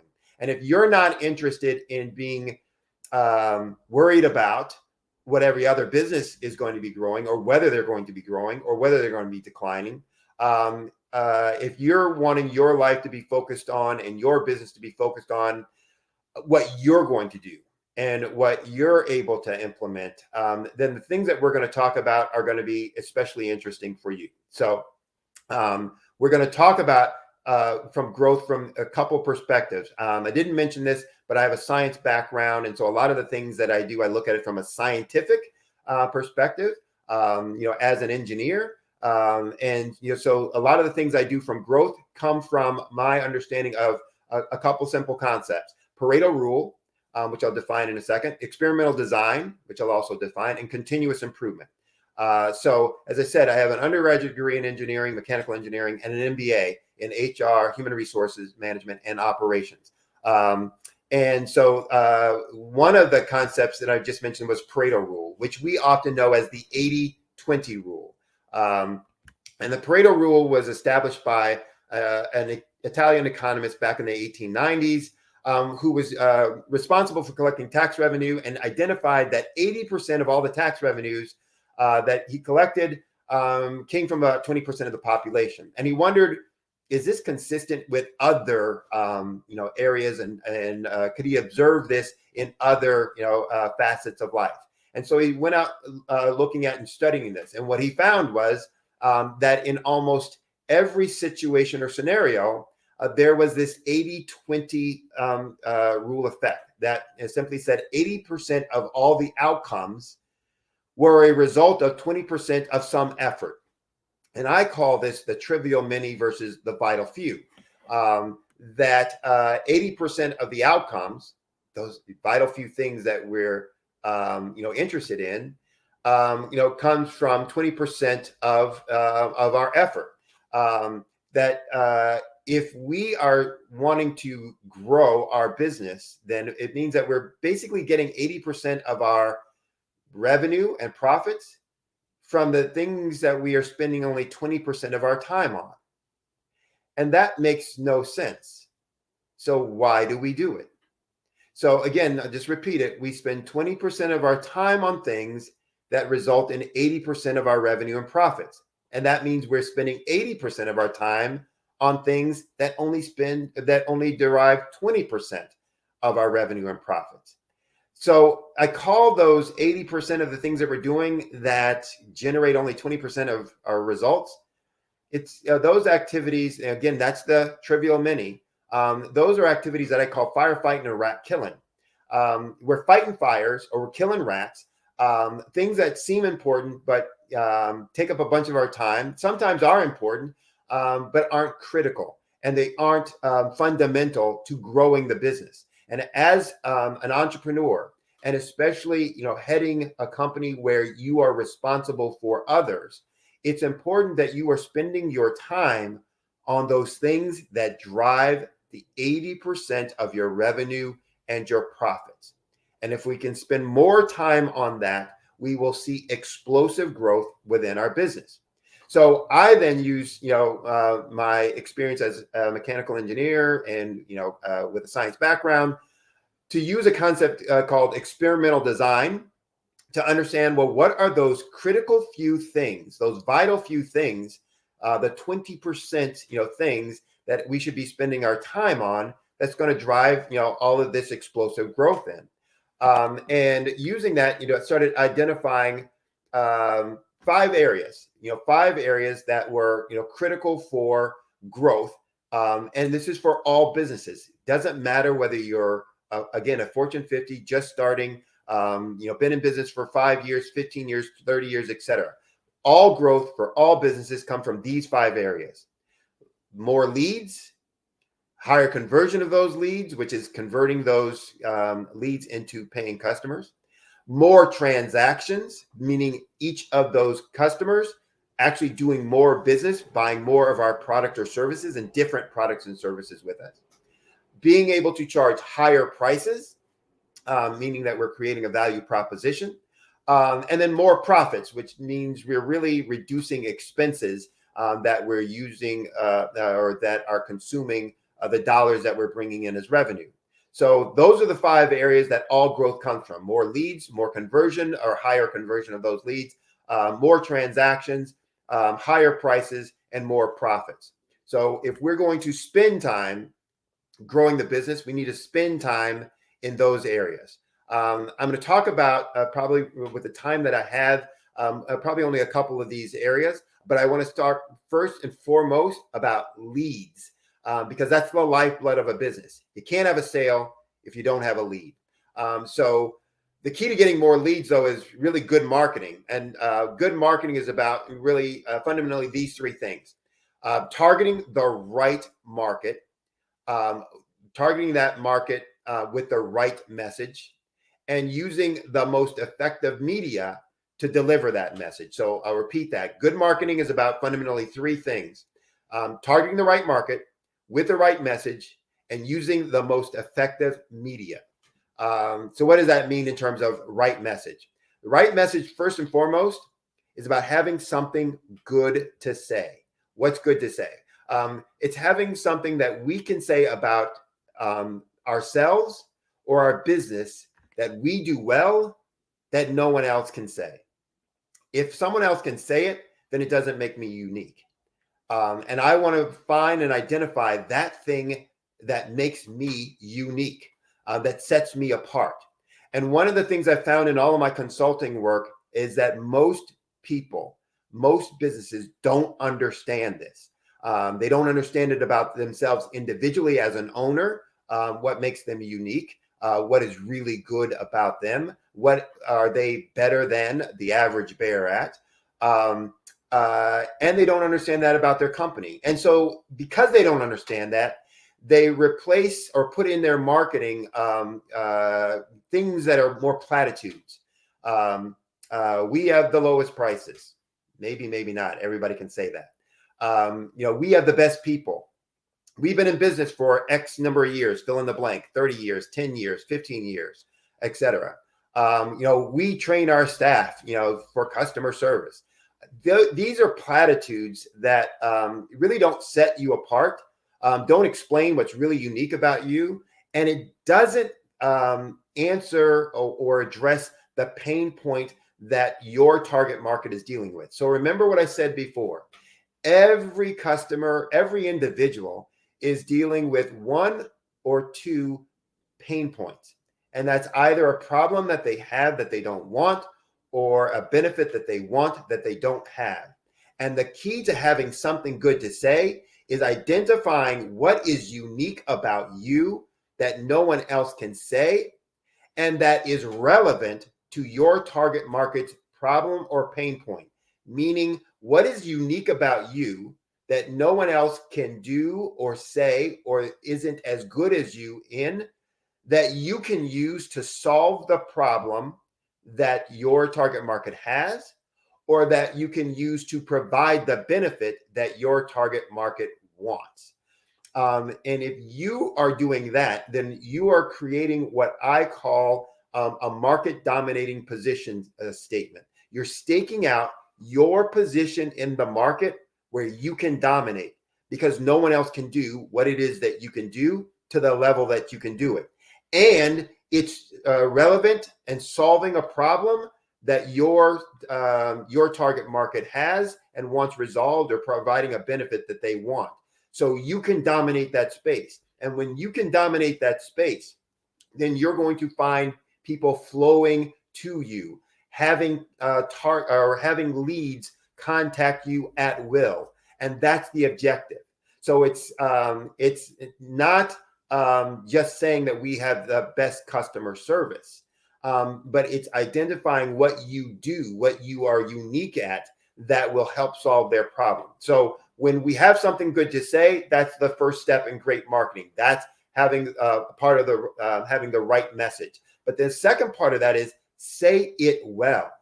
So if I have something good to say, but I say it confusingly, if I say it incompletely, then it's not going to have as great of impact. So saying it well, I use what's called a conversion equation. And remember, I said I have a science background, so math and equations are something that I'm comfortable with. But this is an equation like in a formula. This is an equation more in terms of phases and steps of the conversation that you're going to have with your clients, and that each one of your ads or messages to your target market should involve or include. And the first is to interrupt. So as I said before, everyone has either a pain point of a problem they have they want to get rid of, or a benefit that they want to accumulate or achieve. And that's consuming their conversation in their head. And what we have to do first and foremost is interrupt that conversation. And so your communication with your message to your target market needs to interrupt that. And so you need to have some kind of headline or subheadline that makes them stop and say, what is that you just said? And tell me more about that. If you don't have that, they're going to keep in their mind having the conversation over and over about their pain points.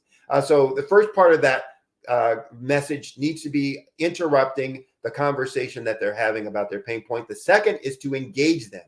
And that is where we promise some desired outcome relative to that pain point.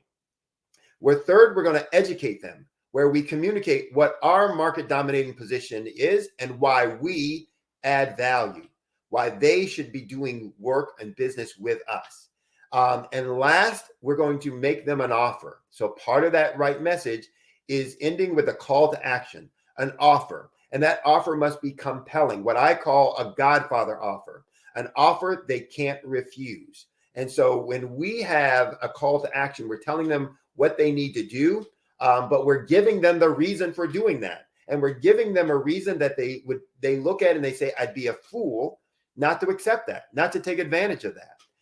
And that's what makes it an offer that they can't refuse. So having the right message means having something good to say, saying it well, but last but not least, say it often. Repeat, repeat, repeat. So when we say something, often it starts to get ingrained in people's mind. It's part of that branding process. The way that we say things, how we say it, the colors that we want people to start associating our message with our brand, with who we are, what we will deliver, and what we stand for. And the more often that we say that, the more it will be ingrained in them, the more they will come to trust us as a resource that has their best interest at heart, and that will do and deliver the things that they need or that are important and valuable to them. So right message means, again, about having something good to say, saying it well, and then saying it often. Every marketing communication or every message requires all three of those things. Not one of them, not two of them, but all three of those things. And in my work with my clients, that's one of the things that I see often of why people aren't having impact and effective or getting effects from the marketing and communication that they're using. That they're doing maybe one of those or two of those, but not all three of those. So as an example, you might have a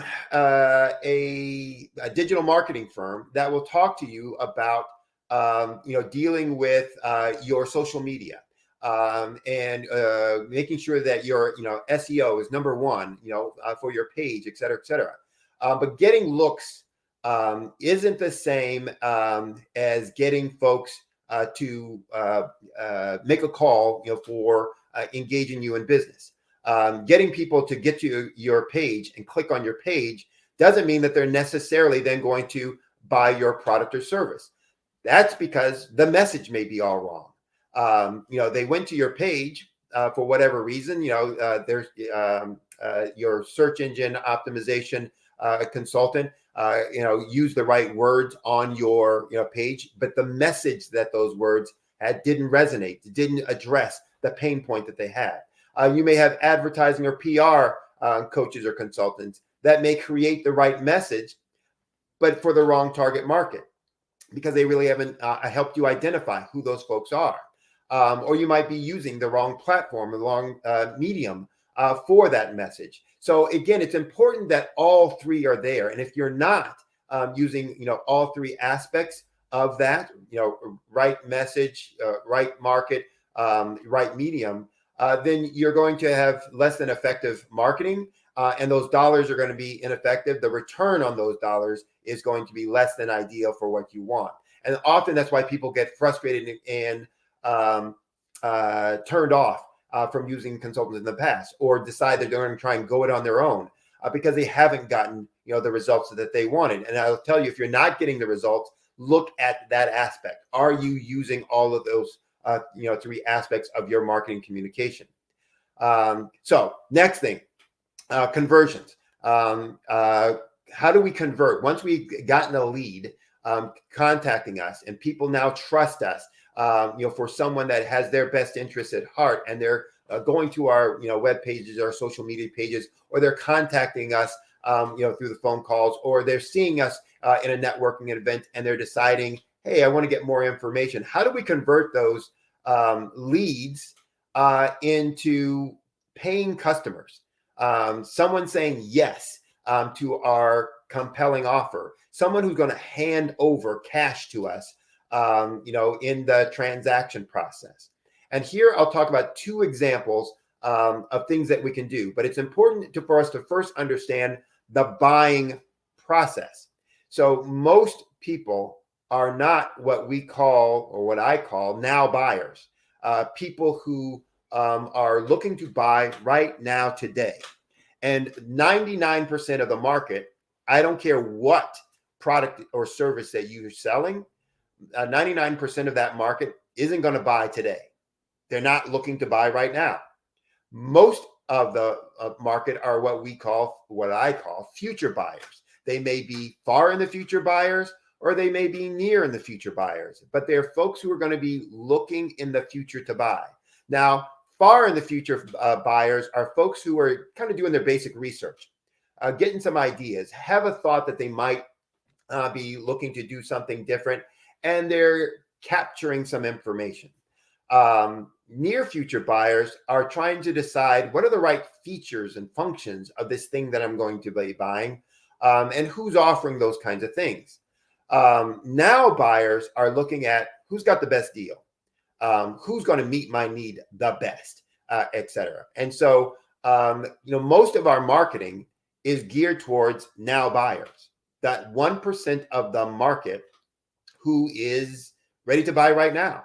And that's fine. We should have an offer for them. That's what I talked about before, having a compelling offer, something that, we're going to present to them that is going to be hard for them to turn down.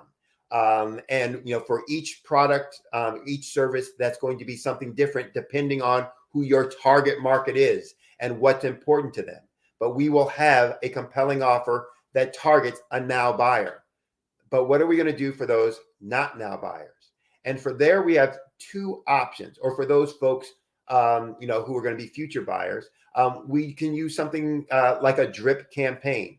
A drip campaign is where we're going to email folks or set up emails where we can continually communicate to them and with them about things that are important for them, things that are important for them that are resulting or relating to the problems that they have that they don't want, or the benefits that they want that they don't have. They may be directly related to the product or service that we offer, or it may only be related to their mindset and the things that they're dealing with as part of that target market. But we will be providing information, resources, it may be surveys, all kinds of things that we can provide to them that show them that we are a trusted resource for them, someone that they can, again, rely on for providing information, knowledge, expertise, referrals, for things that are going to help them solve the problems that they're dealing with day to day. And then when they become a now buyer for our product and service, we will be front of mind for them. So that's one aspect. And drip campaigns are important also because for most of our contacts, for most of our prospects, for most of our leads, it will take, statistically it's shown and research has shown, anywhere from 5 to 12 contacts before we ever get them to convert to a client. And so drip campaigns become a way that we can do that. But here's another way we can convert. And for those folks who might say no to our initial compelling offer, maybe it wasn't as compelling for them, or maybe it didn't quite fit. One of the things that we can do with those folks is a downsell. A downsell is where we are offering a product or a service that is smaller in quantity, smaller in size, maybe lower in features and functions, that we will sell at a lower price point. It may be lower in quality, meaning it's doesn't have the highest materials, etc., but will meet the need of a certain market base, et cetera. All of those become examples of a downsell, where we will give them this other offer to bring them on board. It might be instead of selling them all of the whistles and bells products, maybe we're going to offer them a basic and simple model. It may be instead of offering them a 6-week class, what we're going to offer them is a 1 week or a 1-day trial. And so many of you have received those trial offers where, you have to give them their credit card, but it's a 7-day free trial where they get to test out and try out, the product or service, et cetera, that company is offering. That's an example of a downsell where they gave you something for free or low cost. In this case, free. It's a trial where you can, kick the tires, look under the hood, test it out, see how it fits for you. And the idea or the hope is that you will then sign on, for the full service going forward. So all of those become, great ideas or examples of how we can convert, leads to buying, customers, et cetera. I'm running out of time, so I'm not going to have an opportunity to go through the other 3 categories or to give you more depth and detail. But again, if we're looking at more transactions, the examples of that would be upsell, cross-sell kind of strategies. So a cross-sell would be where we offer a purse with that dress, a tie with that suit. An upsell is where we might, upsell someone to the combo. They ask for just the sandwich and fries, and we upsell them to the combo meal to get the drink included in that. More transactions might be through joint ventures and ways that you can use other businesses who are aligned with your target market to be able to generate more business for you. Higher prices is not about just raising your prices, but it's about how do you show value and how do you create value and communicate a value proposition to your target market so that they are willing to pay more because of the problem that you're solving or the benefit that you're providing for them. And more profits are, again, really about how do you reduce expenses, become more efficient, improve quality so that you're reducing cost in order to drive more of the revenue to the bottom line. So as a conclusion, by using the concept of continuous improvement, profit, and my profit growth simulator, I work with my clients on showing them small incremental improvements in areas like these 5 that we just talked about, and showing them how they can have huge results, explosive results in their overall business. And again, because the changes are procedure-based, behavioral-based, the ways that you are doing things, they're quick to be implemented. They're low or no cost to be implemented, and they are quick to have impact. And so that impact can be explosive and it can be fast. And so, as I said before, implementing these things can, allow you to double your profits in less than 12 months. Allow you to set a foundation for $1 million business as a startup in 6 months.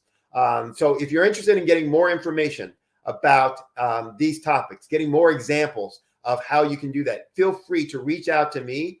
You can go to my website, www.solutionswithresults.com. Again, that's solutionswithresults.com.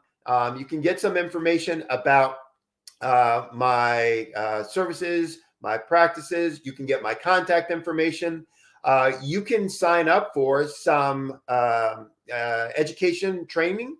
You can get a free digital copy of my book, where I go into all of these things in much more detail, so that you can start putting some of those things into place.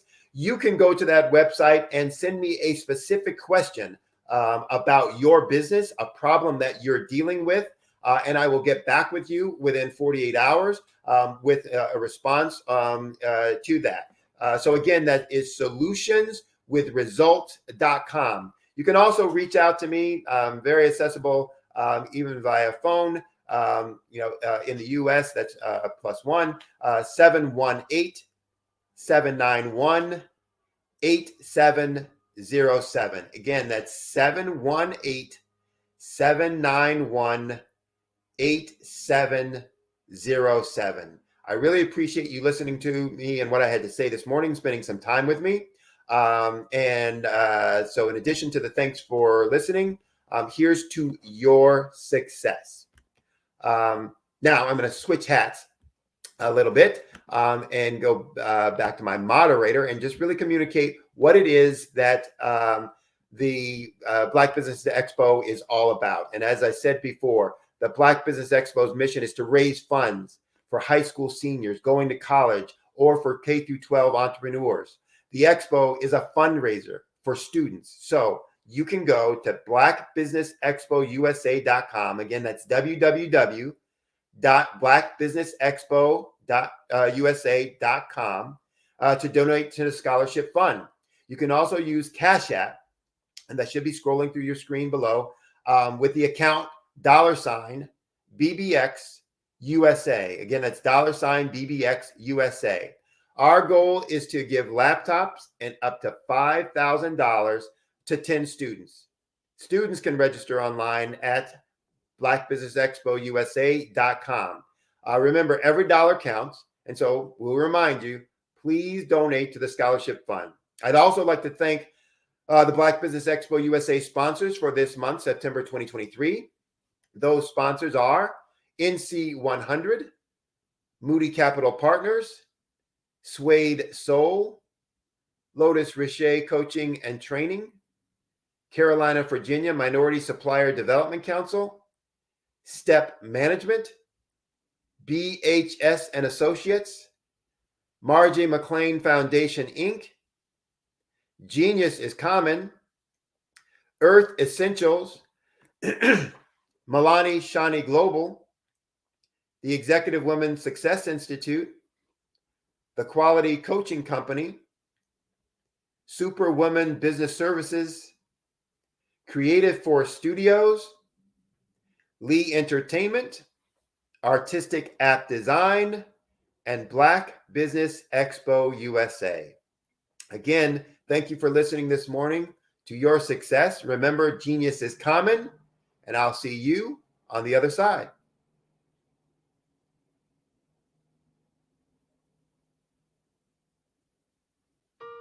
Hello, this is Israel, and I am CEO of Daydreams Interactive and author of Princess Planet.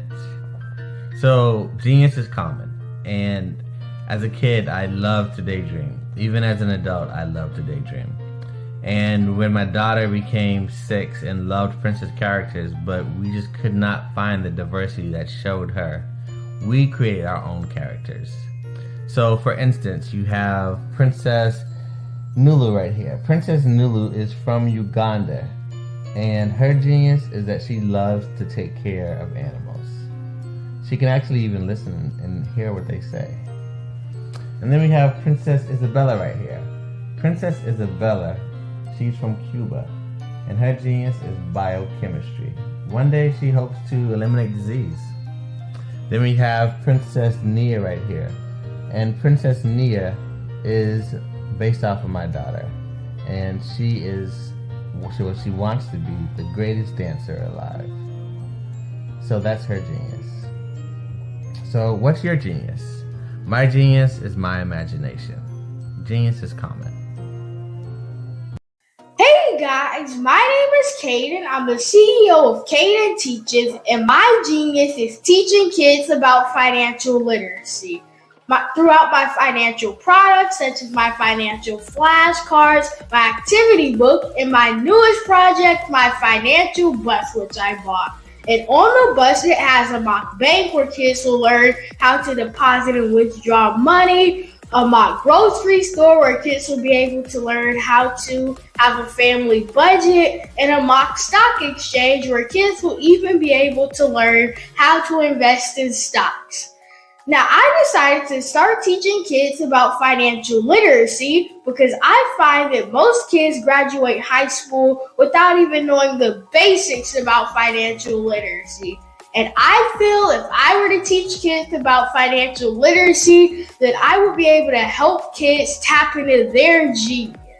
And I actually learned about financial literacy to my dad because I would go to business meetings with him and I would always see that they were talking about financial literacy.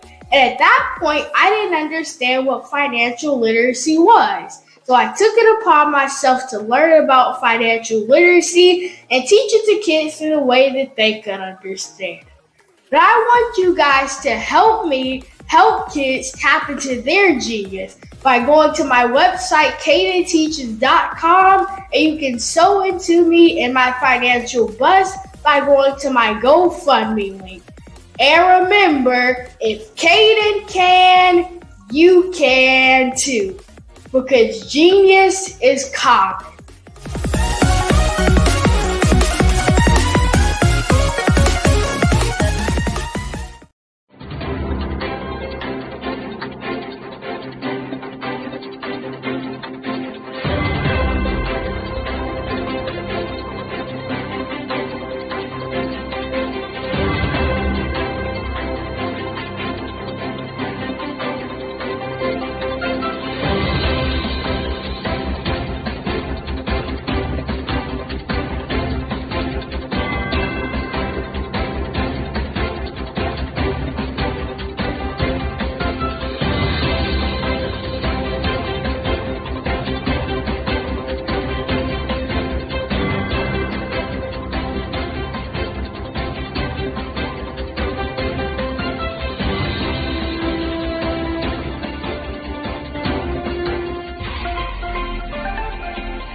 Dr. Eric Kelly III and a host of phenomenal speakers from all around the globe for this 7-day virtual event that you don't want to miss.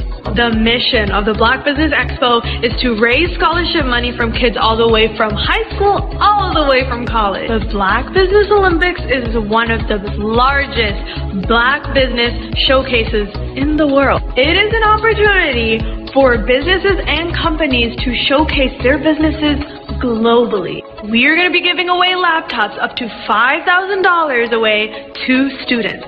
Again, I'm Olivia Appleberry, the founder of 2 Cents Finance and one of the speakers for the expo. I am so excited to see you there. For more info, go to www.blackbusinessexpousa.com or call 919-308-9090 and hope to see you there. I am Black Business. From the moment I wake until the time I sleep. Yes, I am Black Business. I am Black Business. Tell me, are you Black Business? I am Black Business. Do you support Black businesses? Listen, I support Black business because I am Black Business. Black Business Expo, one of the largest business showcases in the history of Black business in the world. The world! Sign up today at www.blackbusinessexpousa.com or call 919-308-9090. I am Black Business. I am Black Business. From the moment I wake until the time I sleep, I am Black Business. I am Black Business. Are you Black Business? I am Black Business. Do you support Black businesses? I support Black business because I am Black Business. Black Business Expo, one of the largest business showcases in the history of Black America in North Carolina. Join Dr. Eric Kelly III and a host of phenomenal speakers from all around the globe for this 7-day virtual event that you don't want to miss. The mission of the Black Business Expo is to raise scholarship money from kids all the way from high school, all the way from college. The Black Business Olympics is one of the largest Black business showcases in the world. It is an opportunity for businesses and companies to showcase their businesses globally. We are going to be giving away laptops up to $5,000 away to students. Again, I'm Olivia Appleberry, the founder of 2 Cents Finance and one of the speakers for the expo. I am so excited to see you there. For more info, go to www.blackbusinessexpousa.com or call 919-308-9090 and hope to see you there. I am Black Business. From the moment I wake until the time I sleep. Yes, I am Black Business. I am Black Business. Tell me, are you Black Business? I am Black Business. Do you support Black businesses? Listen, I support Black business because I am Black Business. Black Business Expo, one of the largest business showcases in the history of Black business in the world.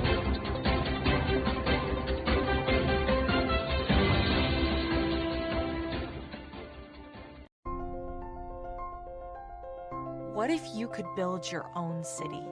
A place where every child can find nurturing people to help them achieve their full potential. A place where every adult can access job training support. Where health education is abundant. Where social justice ruled the land. A place without limitations. Welcome. You have arrived at STEM City USA. It is what every city should be. A safe and trusted community where you find people and resources to help you become everything you are and beyond. STEM City is unlike anything you have ever experienced. It is a digital twin of the world around you, only better. STEM City is about energy and soul renewal. It is more than a digital world. You can almost feel the power of live cultural events, music, and theater. STEM City promises a better future for children with caring mentors and hands-on activities with dedicated tutors to support our youth. STEM City is your passport to a healthy lifestyle with weekly events addressing our community's many issues. STEM City is your financial well-being with helpful information on wealth management, career advancement, job training, and so much more. STEM City is the community you deserve. It is the city where your dreams can come true. STEM City USA, a place in the sky that is accessible to all who reach for the stars.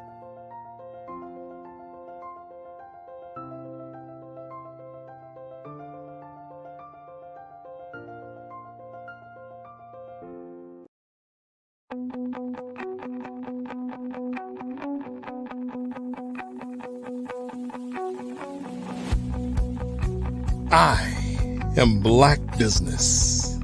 From the moment I wake until the time I sleep.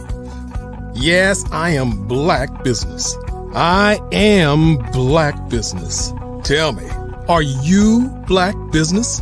I am Black Business. Do you support Black businesses? Listen, I support Black business because I am Black Business. Black Business Expo, one of the largest business showcases in the history of Black business in the world. The world! Sign up today at www.blackbusinessexpousa.com or call 919-308-9090. I am Black Business.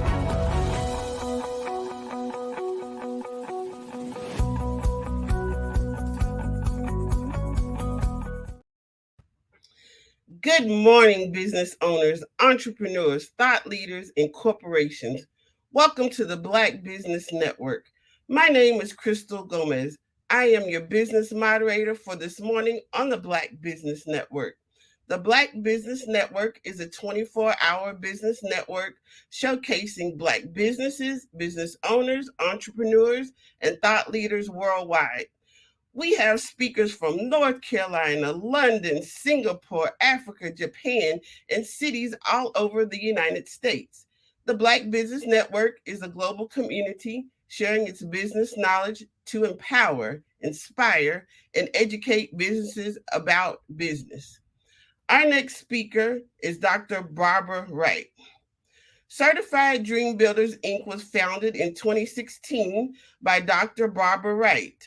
Certified Dream Builder, Inc., or CDB, is a premier provider of grants, contracts, and loan fund development services, catering to nonprofit and for-profit organizations on local, state, and national levels. Our comprehensive offerings encompass consulting, document preparation, and workshops for the contract and loan application readiness, consulting services, and innovative grant writing apps. At Certified Dream Builder, we excel in the development of business and nonprofit programs, ensuring they are primed for funding opportunities. I present to you Dr. Barbara Wright, founder of Certified Dream Builder, Inc. Good morning, and thank you so much. Well, we look forward to hearing all that you have to say today. I appreciate you, and Genius is coming. And I'll see you on the other side. Thank you so much. Hi, everybody. I'm Dr. Barbara Wright, and I have been at this grant writing training readiness for years, and it's never more important than it is right now. There are so many different things that we need to do, different hoops that we need to jump through in order to be ready for business. And what I'd like to do today is help you dispel some of the myths that you may have about organizational readiness, whether you are already in business or you are thinking about starting a business or a nonprofit for that matter, because we've been helping nonprofits for quite a few years now. So what I'd like to do is share information with you from my book, Getting Ready for Grant Writing. And in that book, Getting Ready for Grant Writing, we walk you through 7 steps to get your organization ready for grants, contracts, and loans, because it's basically the same process. Banks and fund development officers and fund development community is not in the business of risk lending. So they are adamant about you having your documents together when they are going to consider giving you their funds. So you may ask, what is considered together? I think they're turning me down because of this or that or the other. Well, I want to help dispel some of the myths for you today. I'll tell you first the 7 areas that are covered in the Getting Ready for Grant Writing book. But today I'm going to mainly focus on the feasibility and some of those first things that you need to do before you ever take that leap. Or if you've already taken the leap, what can you go back and do to dot every I and cross every T so that you are ready for getting grants, contracts, and loans. So step 1 or section 1 is the strategic planning or the feasibility study, whatever you want to call it. Research and strategic planning is the first section, and that's the section that we will cover today. Section 2 in that Getting Ready for Grant Writing, Contracts, and Loan book is the make you or break you of regulatory requirements, where we break down the different regulatory requirements that you have to meet. Just yesterday, I received a call from a former client who had lost their 501c3 because they had not met some of the regulatory requirements. So you have to make sure that you do that. We're not going to focus on that today, but that is something important that you need to do.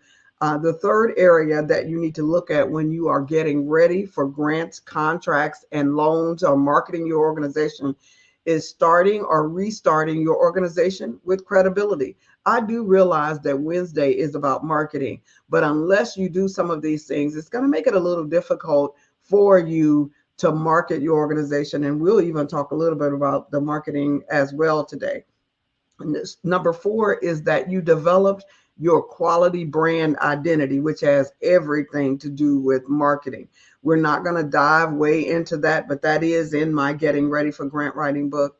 And then the next section is establishing the right collaborative partnerships, making sure that you've got those people that's going to help get you to the next level. None of us can do everything by ourselves. We do have to have partnerships and collaboratives to help us get going. And there are 5 different types of collaboratives that we talk about in the Getting Ready for Grant Writing book that you do need to establish. And number 6 is building the scalable operating budget for sustainability.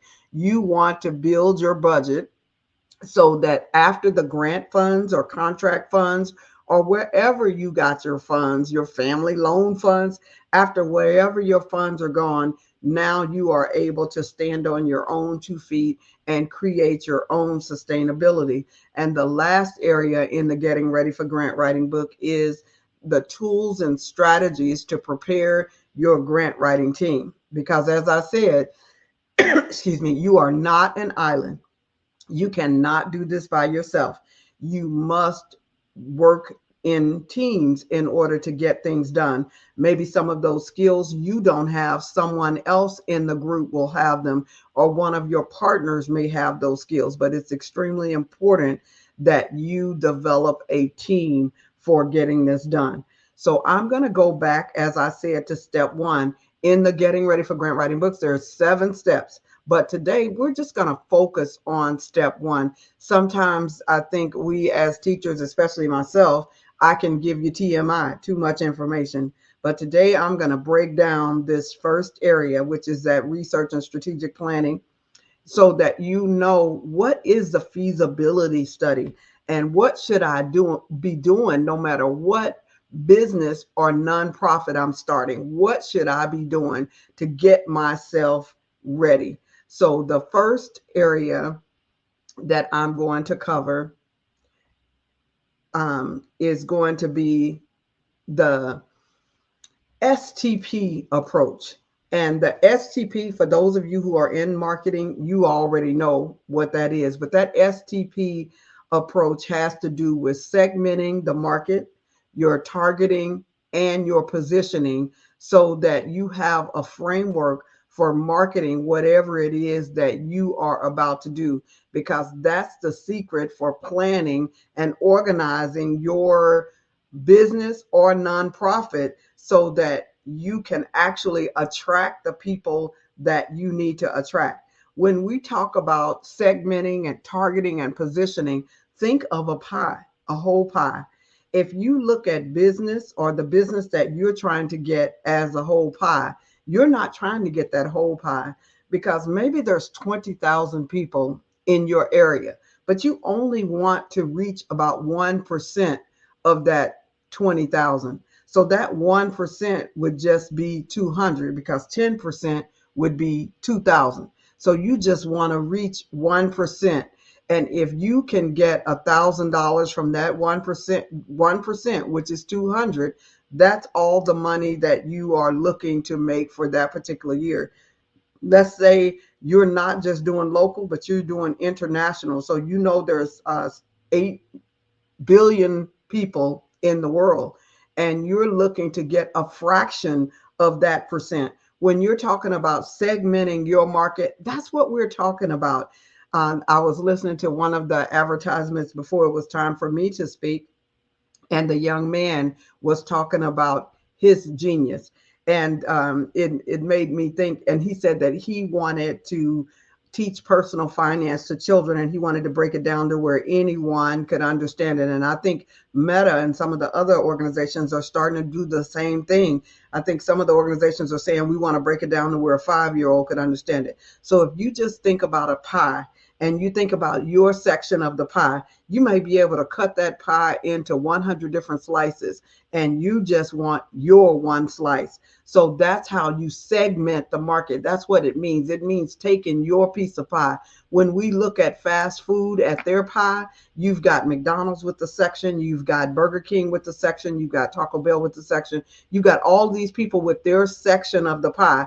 And then maybe your little restaurant comes and you're expecting to get your small section. That's segmenting the market. And then you target who it is that you're reaching, whether you are a nonprofit or a for-profit. If you are going to do the strategic planning, you need to know who you are targeting.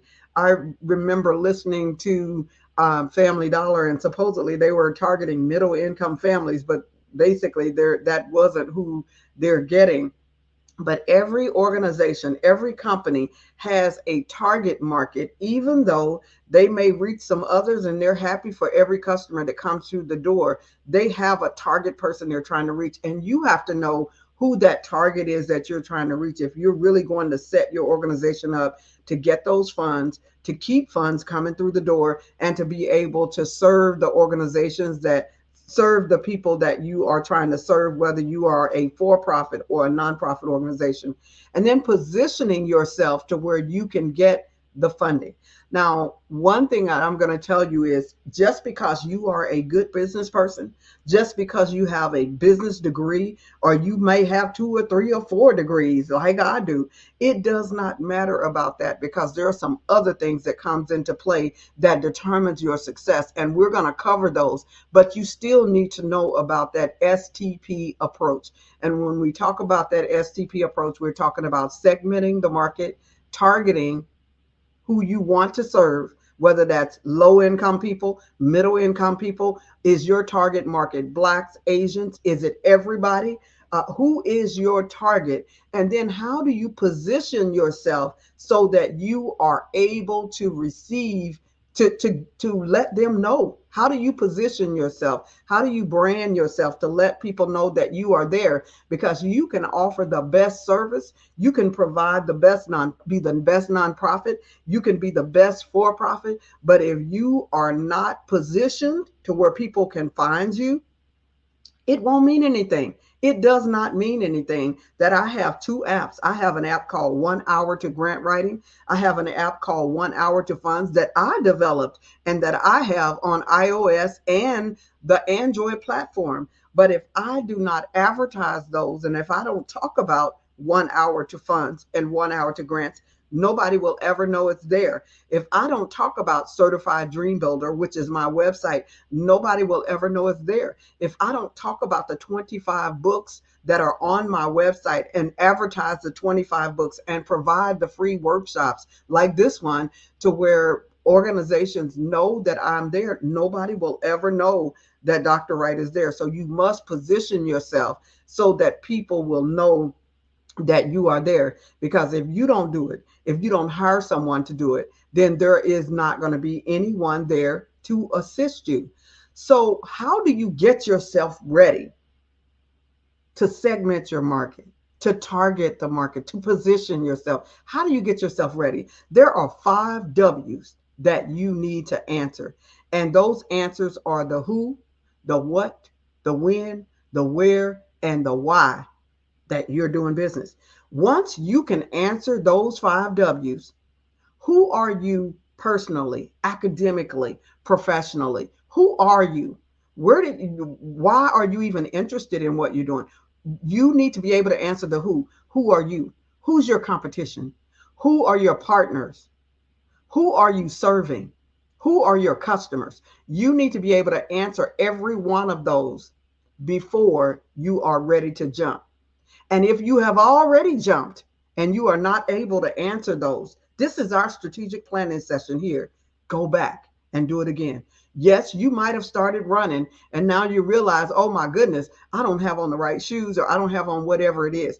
This is your morning to get it for your organization, whether you are a for-profit or nonprofit. This is your time to get it and get it fixed. Okay, so now you know the who. The what in your strategic planning. What program, product, or service are you offering? Are you offering it locally? Are you offering it nationally? Are you offering it internationally? I had no idea I would be working globally or internationally when I was a young girl living down in Plum Nelly, Plum out the country, Nelly out the world in Arkansas. I had no idea that I would be actually working globally. You need to determine what program, product, or service are you offering, and is it going to be offered locally, nationally, or internationally? When are you offering your programs, products, or services? Are you offering it daily, weekly, monthly, yearly? When are you offering it? Because determining when you're offering your service can help you know how to lay things out and how to advertise, and checking out the best time to when to advertise is really good as well.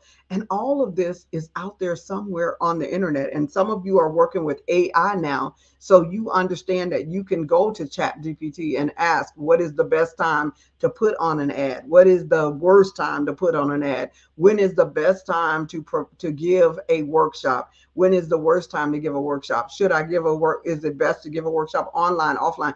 These are questions that you can ask. So when are you providing your program, product, or service? Where are you providing it? That next W is the where. Where are you providing? Are you doing in person? Are you doing virtually? Are you doing a location, a freestanding location? Is it a hybrid? Are you going to be in a mall as an inline store? Are you going to be in a freestanding store? All of these are things that you need to think about as far as where. Are you going to sign a lease? Are you going to do a triple net lease? Are you not doing a triple net lease? I don't like triple net leases, so I don't do triple net leases. That means that you are renting somebody's facilities and all the repairs you have to do. So you don't really, I don't want a triple net lease. Some people do, I don't. But anyway, you have to think about where you are going to locate your organization, and you need to be able to answer the question why. In your strategic planning, why are you providing your programs, products, and services? Now, if you have not done these things and you have already opened your organization, I'm telling you at some point, you're going to have to go back and do your first work over again. So make sure that you know why. Now, what do I mean? What do you mean, Dr. Wright, about why you're doing what you're doing? You need statistics to support everything that you say you're doing. You need those stats to support it. And where do you get those stats? It's called empirical data. You're looking for data that's less than 6 years old, that has been done by a college or by some major newspaper may have done an article, and they may talk about some studies that have been done. I know that you're smart, and I know that you can do a lot of things, and I know that I've been there, done that. I've walked in those moccasins, so that's why I know that it's successful. But nobody wants to hear you. They want to hear studies, and because people have been around for over 2,000 years, a study has been done to support whatever it is that you are saying you're going to do. So make sure that you look for those studies that can help you determine your why. What is your why? The next thing you want to do is make sure that you know the vocabulary and the definitions, and you know what is being discussed in your industry. Now, we're talking about doing a strategic plan so that we are ready to take on this market. We're ready to segment, we're ready to target, and we're ready to position because we know exactly what we are offering. So make sure that you know the vocabulary that goes along with your organization. I love to talk about grant writing, contracts, fund development. I love to talk about that, but I want to talk about that to someone who at least has an idea. So when you are talking to people, you want to make sure that you are talking to people about in an informative way. So learn the vocabulary that you need to learn in order to talk to people the right way. Okay, so in addition to that, you also want to learn what your NTEE codes are. There are a lot of codes. There's a lot of information out there about your organization. And that information is out there online under different codes. So National Taxonomy of Exempt Entities, NTEE in order for you to apply for contracts and grants. You need to know what that is. You need to get familiar with the NAIC industry classification codes, because there's going to be some information out there. And if you're going to apply for grants and contracts, you need to know what those codes are. So get familiar with the NAIC codes. And then there may be some codes just in your industry. You want to know what the licensing rules and regulations are in your industry. The other thing that you want to do in this strategic planning session is you want to make sure that you compare your organization to other organizations. Now, what I'm going over with you is the first chapter in my book, Getting Ready for Grant Writing, where and this first chapter is where we do a basic strategic plan. Now, y'all know that organizations charge anywhere from $4,000 to $10,000 for strategic planning, and maybe as much as $20,000 for strategic planning. This is my do-it-yourself guide for making sure that you do the strategic planning that you need to do to get your organization ready to be out there and be marketed to the industry.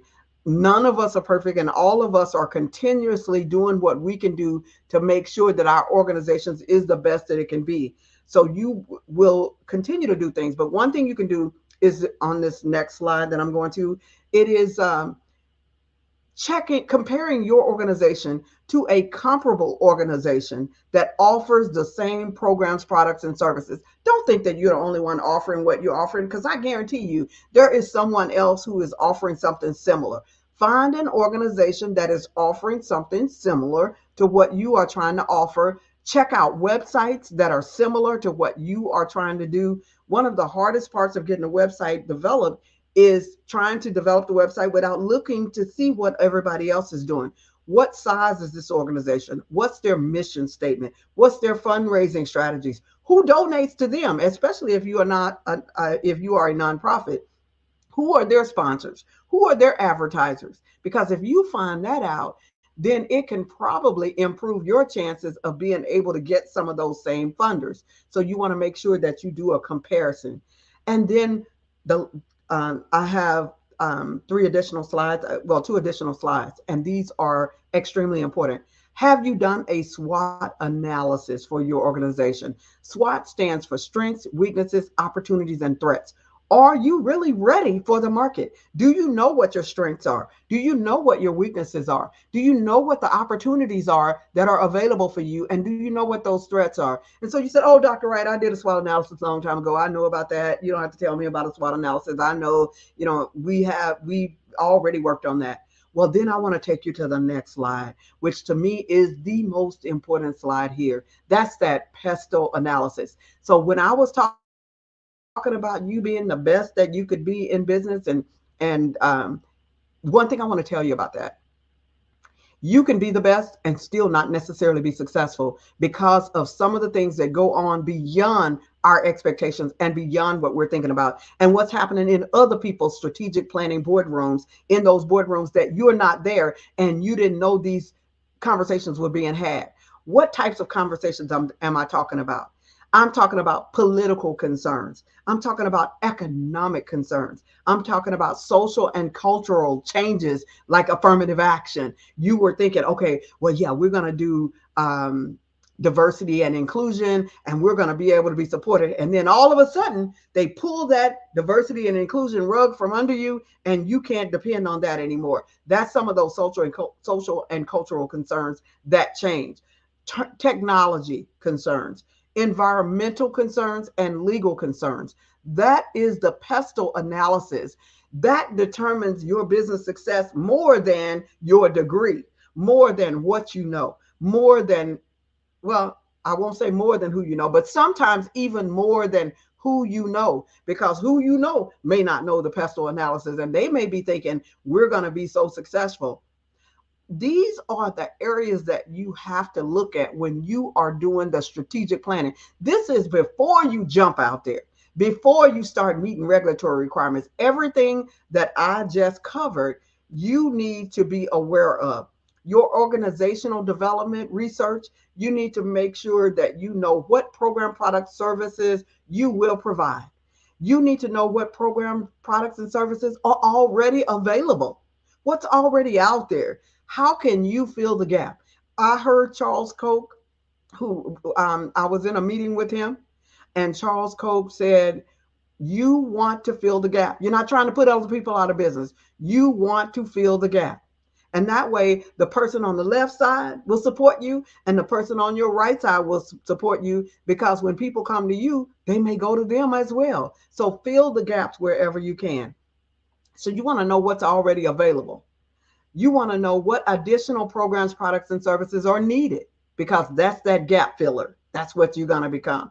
You want to know what additional programs, products, and I covered that. Okay, and then we move to the evaluation of your final ideas. And that's when you jump back to that SWOT analysis that we talked about, because you've already got your 5 W's, your who, your what, your when, your where, and your why that we talked about. You've done some of those things that we've already talked about. So now you're going to evaluate your ideas. That SWOT analysis, strengths, weaknesses, opportunities, and threats. You're going to do that pestle analysis, political concerns, economic concerns, technological concerns, environmental concerns, and social concerns. And right now, our world has changed so much. I know good and well that you guys know that the technology that we had just a while ago is no longer available.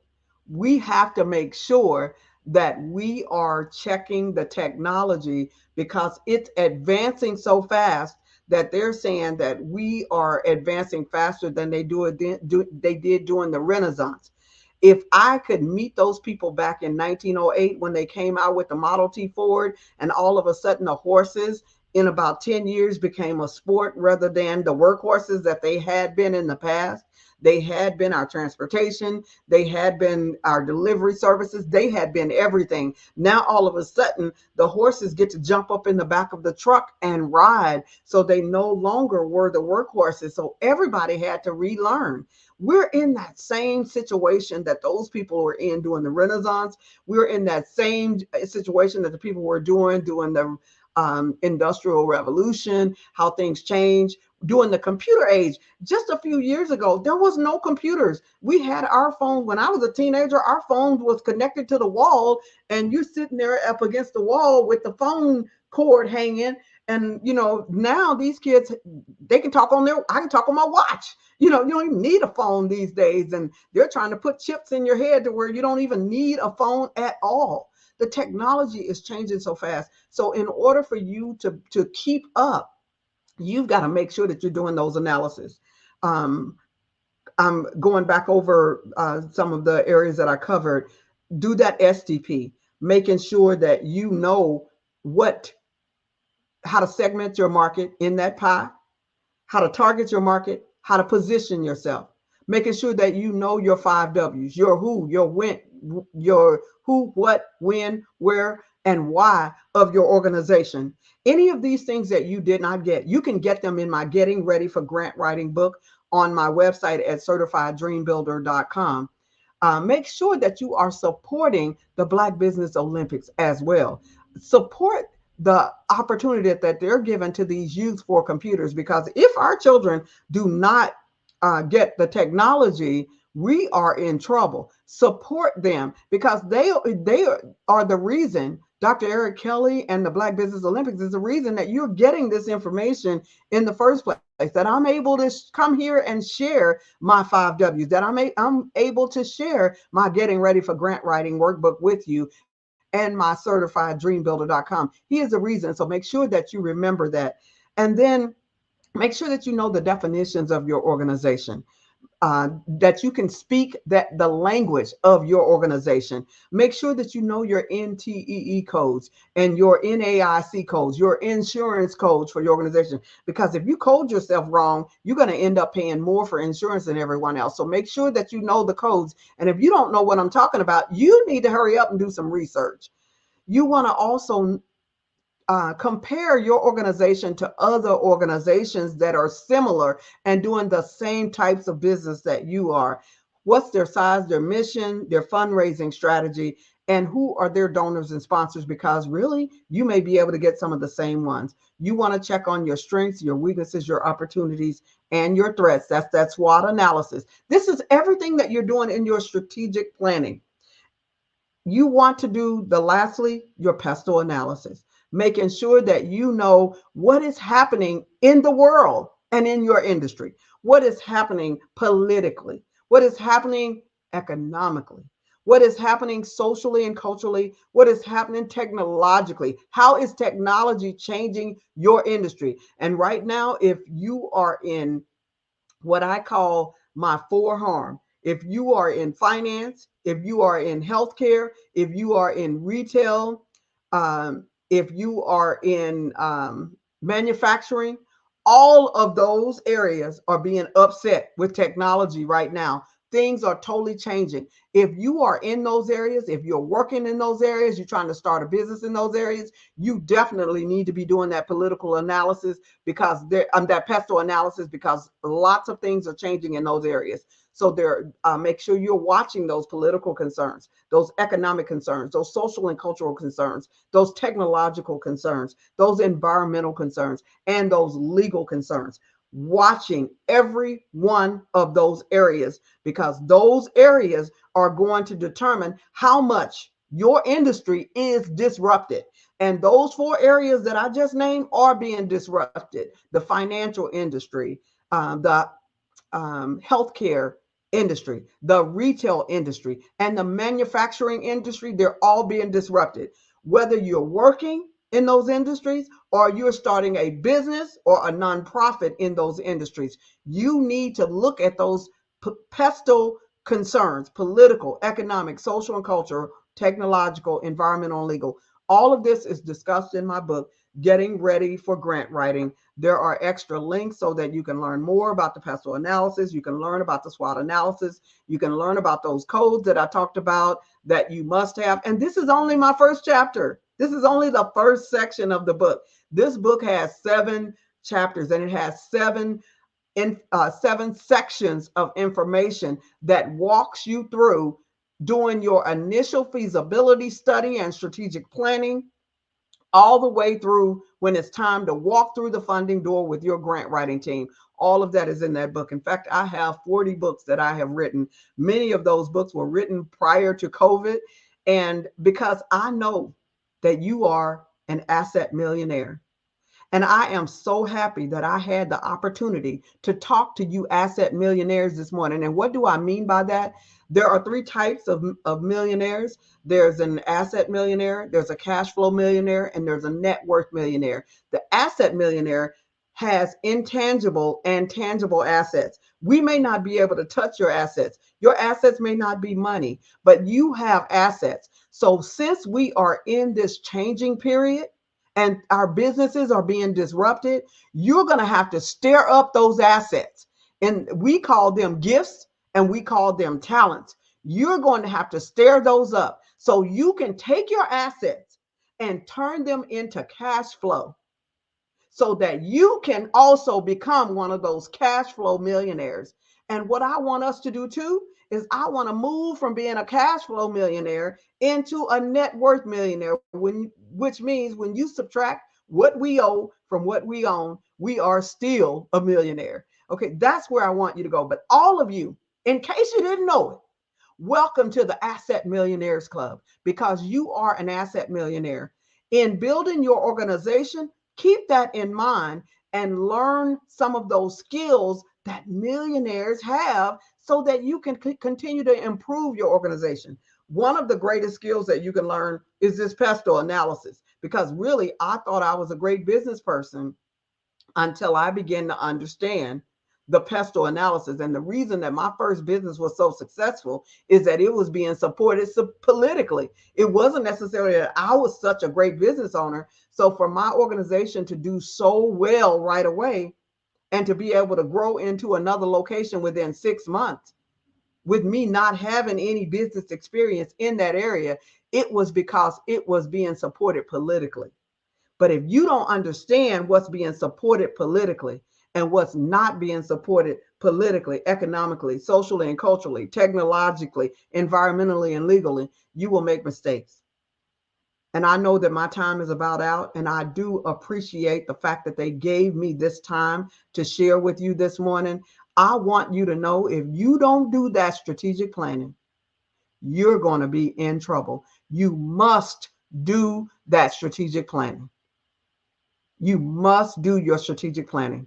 And with that strategic planning, you're starting with that segmentation, making sure that you know who you're going to serve, target those, how you're going to target those people, and how you're going to position yourself so that they will continue to be able to find you. Keep these things in mind as you're going to your day-to-day. As all of these markets are being disrupted, people are going to lose jobs. They're saying that we're going to lose 300 million jobs with all of this, all of the changes that we have happening with the AI and all of this being released. They're saying that there is going to be some major changes and millions of jobs being lost. That doesn't mean yours have to be lost. Or maybe the job will be lost and you're going to create your own organization. But in creating your own organization, you must do this strategic planning that I just spoke about. You must do it. And not only should you do your strategic planning, but you need to be looking at the strategic plans of other people to determine what it is that they're doing. If you're trying to get some money from an organization as a nonprofit, you shouldn't ask them for a dime or even write a grant until you look at their strategic plan. Not only should you look at the strategic plan of the organizations that you're trying to go after funds, but you need to look at the United States strategic plan.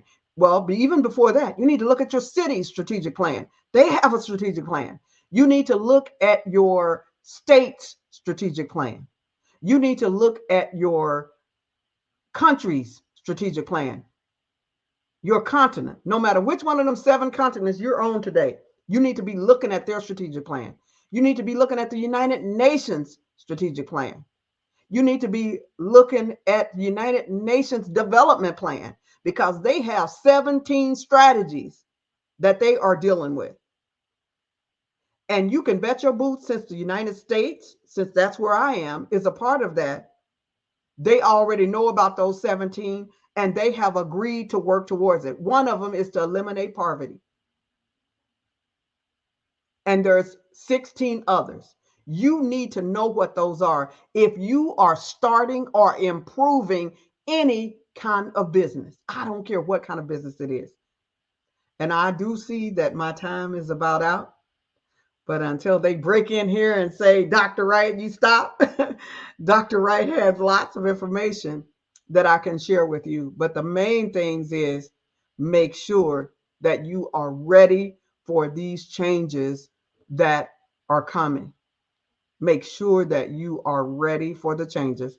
Make sure that you can explain what you do in 10 seconds or less. Make sure that you can explain what you do in 10 seconds or less. And the only way that you're going to be able to do that is with those 5 W's. I've got mine. You know what I do in 10 seconds? I manifest millions for missions who are providing miracles to many. I manifest millions of dollars for missions who are providing miracles to the many. And that's to everyone. I used to focus on the many, but now I focus on the mission. Because if the missions are not taken care of, they're not going to be able to serve the many. Taking care of yourself. If you are not taken care of, I've walked my 2.5 miles this morning, and I've got another 2.5 miles to go before the day is over. I'm taking care of me so that I am able to provide you with the information that you need so that you can provide for the many. Because I realized a long time ago, I can't provide for the many. I want to remind you to support the Black Business Olympics, support the Black Business Expo and Dr. Eric Kelly, because Dr. Eric Kelly is supporting our youth. He provides computer systems and scholarships for our youth. The only way that Dr. Eric Kelly can continue to do this is if you are supporting him.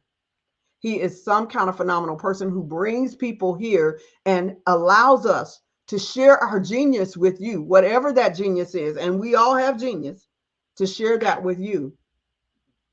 And there's nothing free. Nothing. I don't care anybody who tells you I got something for free. Somebody is paying for that. It's either coming from our tax dollars or it's coming from somewhere. There is nothing free. So appreciate this platform by making donations to Dr. Kelly for what he is doing, because there is nothing free.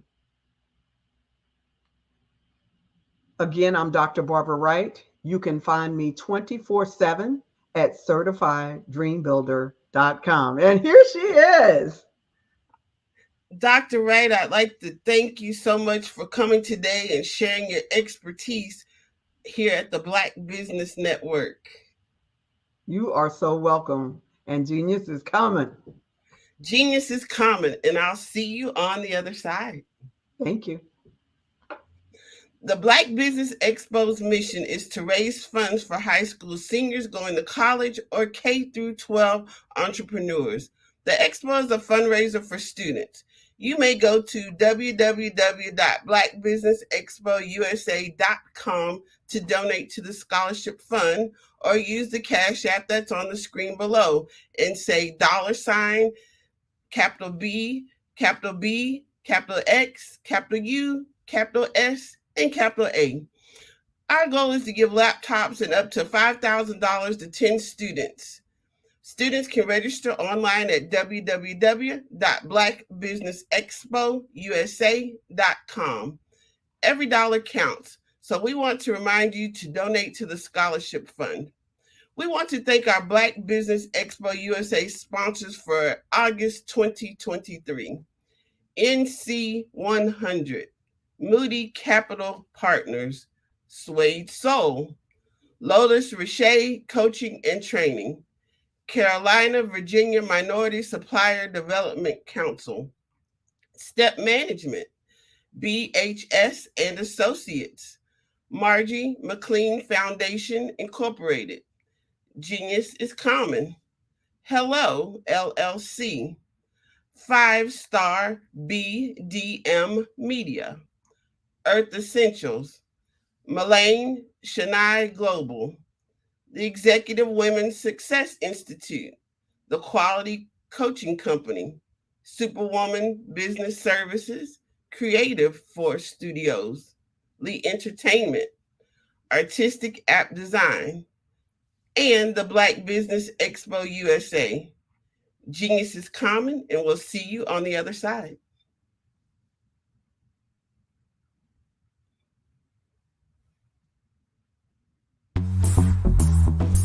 Attention all entrepreneurs and companies. Are you looking for reliable and efficient virtual assistants and back office support to help you manage your business tasks? Look no further than Superwoman Business Services. Our team of virtual assistants provides a full range of administrative support services, including operations management, social media marketing, and much more. We also offer website design services to help you create a professional online presence that reflects your unique brand. In addition to administrative support and website design, we offer business development and structuring services to help you grow your business and achieve your goals. We'll work closely with you to identify areas of improvement and develop a customized plan to help you reach your full potential. At Superwoman Business Services, we understand that running a business can be overwhelming and time-consuming. That's why we're here to help you fly high and achieve success. Our virtual assistants are highly skilled, experienced, and dedicated to providing you with the support you need to thrive. Come fly with us and take your business to new heights. Let us help you become the superhero entrepreneur you are meant to be.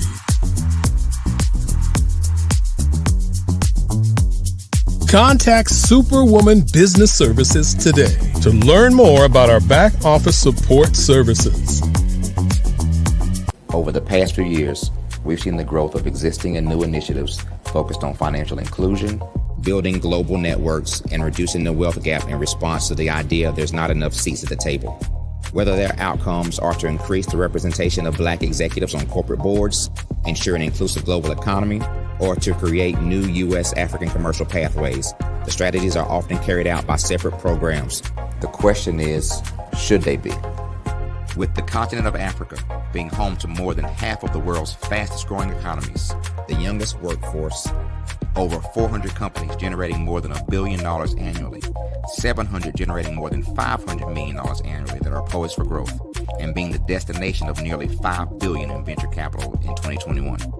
Diversifying U.S. and Africa commercial engagement by building bridges between African businesses and their U.S. diaspora should begin being seen as mutually beneficial. From helping to reduce Africa's enormous capital gap to catalyzing two-way trade opportunities, the COVID-19 global pandemic hopefully has taught us that global challenges and opportunities are more interconnected than we thought. During the pandemic, African companies like Unicorn Flutterwave, insurance provider Reliance Health, ride-hailing app Yasir, and 54Gene, the continent's first bank of DNA on people of African descent, proved that when African companies have access to networks, capital, and information, they grow big, grow fast, and create solutions that are valuable to the world. This is why Be Direct was created.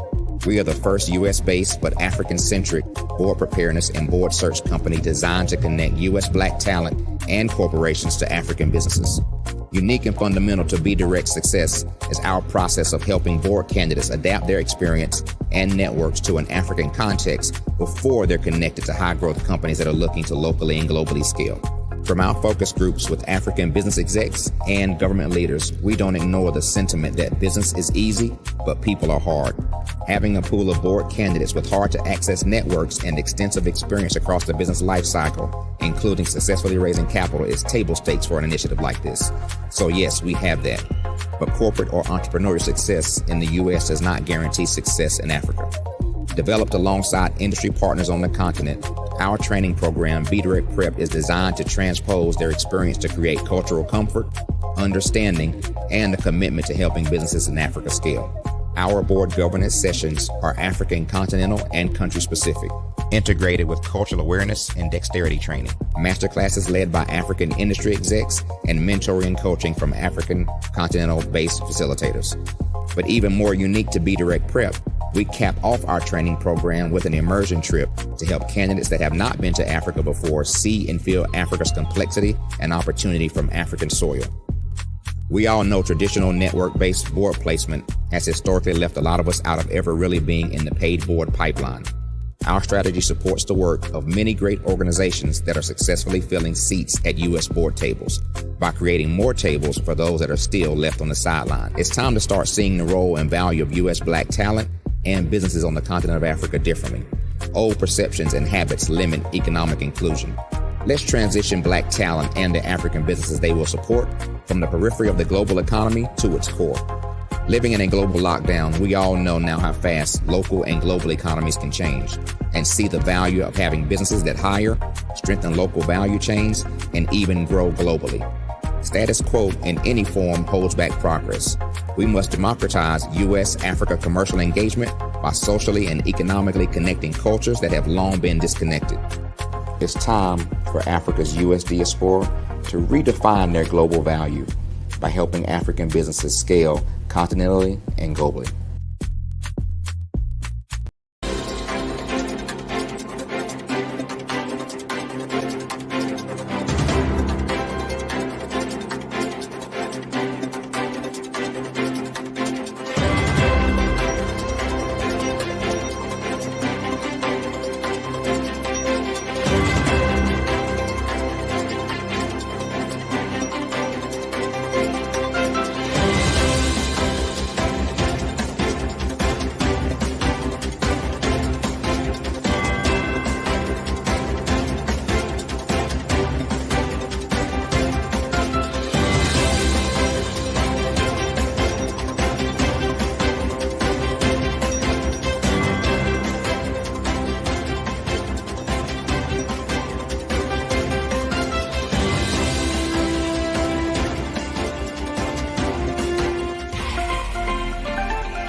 Dr. Eric Kelly III and a host of phenomenal speakers from all around the globe for this 7-day virtual event that you don't want to miss. The mission of the Black Business Expo is to raise scholarship money from kids all the way from high school, all the way from college. The Black Business Olympics is one of the largest Black business showcases in the world. It is an opportunity for businesses and companies to showcase their businesses globally. We are going to be giving away laptops up to $5,000 away to students. Again, I'm Olivia Appleberry, the founder of 2 Cents Finance and one of the speakers for the expo. I am so excited to see you there. For more info, go to www.blackbusinessexpousa.com or call 919-308-9090 and hope to see you there. I am Black Business. From the moment I wake until the time I sleep. Yes, I am Black Business. I am Black Business. Tell me, are you Black Business? I am Black Business. Do you support Black businesses? Listen, I support Black business because I am Black Business. Black Business Expo, one of the largest business showcases in the history of Black business in the world. The world! Sign up today at www.blackbusinessexpousa.com or call 919-308-9090. I am Black Business. I am Black Business. From the moment I wake until the time I sleep, I am Black Business. I am Black Business. Are you Black Business? I am Black Business. Do you support Black businesses? I support Black business because I am Black business. Black Business Expo, one of the largest business showcases in the history of Black America in North Carolina. Sign up today at www.blackbusinessexpousa.com or call 919-380-9090. I am Black Business. I am Black Business. From the moment I wake until the time I sleep, I am Black Business. I am Black Business. Are you Black Business? I am Black Business. Do you support Black businesses? I support Black business because I am Black business.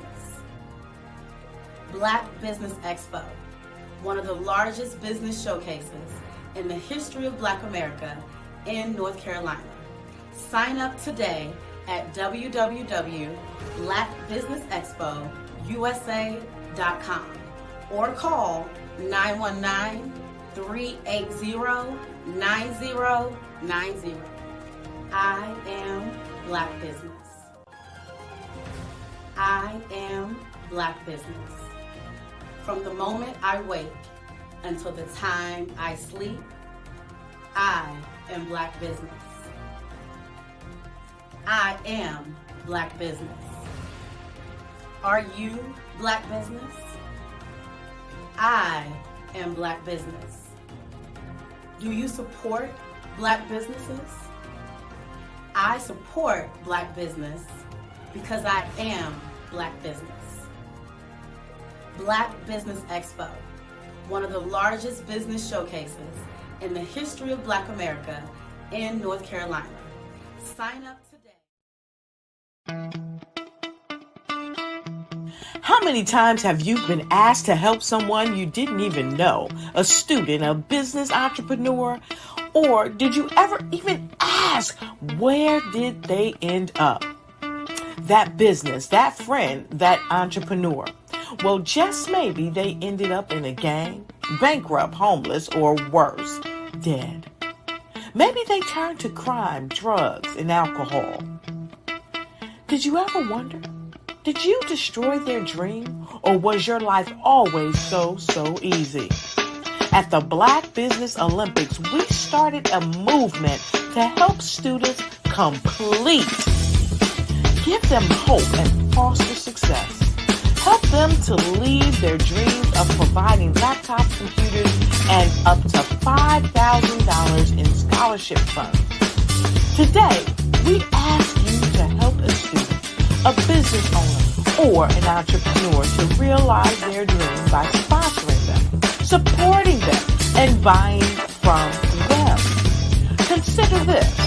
With $1.6 trillion in our Black community, we only ask for a small donation for our students, our businesses, and our entrepreneurs. And you can change a life today. So I ask you, what are you going to do? Sit on the sideline and watch our students in high school be losers, miss out on their dreams from lack of resources? Or are you going to donate to the movement and change their future and yours as well? Give us a call today at 919-308-9090. Change their life by investing with action to the Black Business Olympic Fund. The Black Business Olympics, one of the largest business showcases of Black business in the history of the world.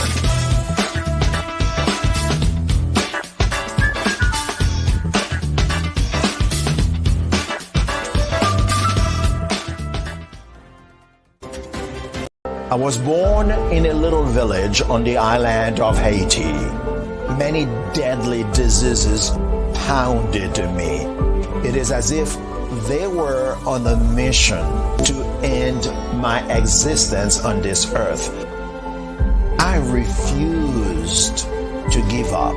In 1983, I left Haiti and came to the United States of America. And I came with $5, 2 shirts. I didn't speak any English. I came to Atlanta. I got a job. I was a doorman. I was a doorman with a dream. What I used to do, I used to come on stage. I'd rehearse this moment that I'm standing in front of you. That's the power of a dream. Maybe today is the day you begin acting as if you already have it. And then step out with full force. Take a risk.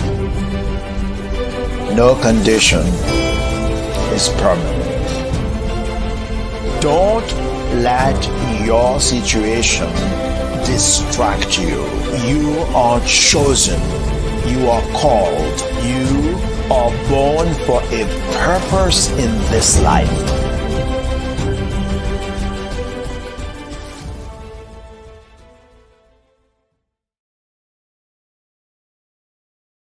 I'm Ramon Ray, founder of Smart Hustle Magazine and smallbiztechnology.com.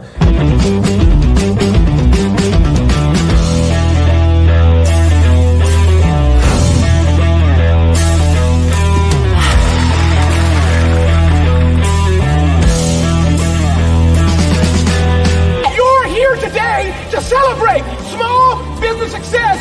Stand up on your feet. You rocked the house. It was amazing. Didn't we learn? For me, success comes from failure. One thing not to do is shake somebody's hand like this.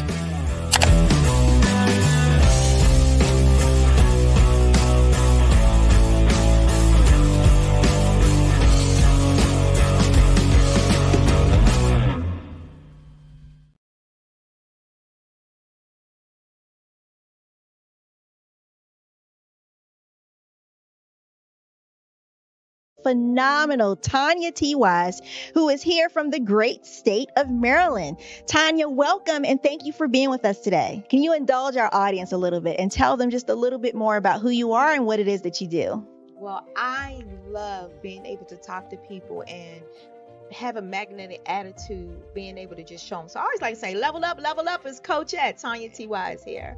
So can you tell our audience, just give them a teaser about what your presentation will be about? So my philosophy is that we should all be living our dream life. So tomorrow I'm going to talk about how you start living your dream life. What are some of the things that you thought about in your childhood that you just kind of let go and dormant? Wow. And I want to reignite that and just give you some pointers and some tips, some tools, some strategies to be able to start living your best life now. And guess what, Wanda? And leave an inheritance for your legacy.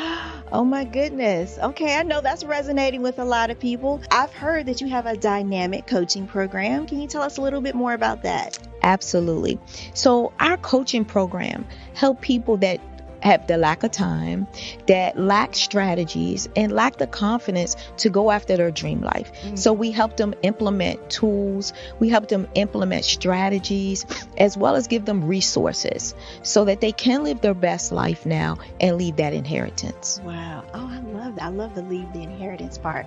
Listen, you are dropping some major nuggets, and I know a lot of what you're saying is resonating with a lot of people, but I think we're all curious. How did you even make this transition into the speaking and coaching arena? What's the story behind this? So I started out in finance, and I realized that a lot of people don't necessarily go after their dream life because of the lack of finances or the education behind finances.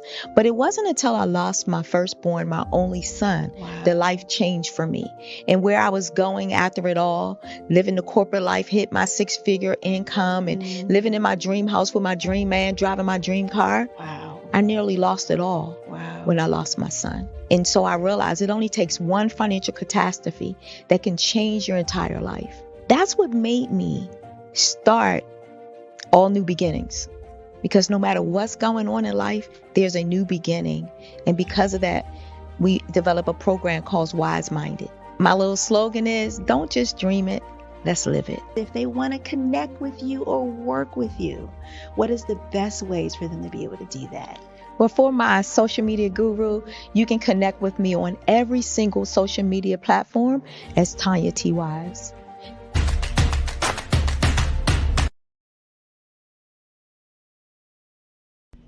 Why do I do what I do? You know, my life coach asked me that a few years ago. And she said, Tony, what's your why? And I told her, and she said, girl, you've already accomplished that. Perhaps you need a new why. Hi, Tony Harris, Amy Hoydu with Say It Said Marketing, one of your students.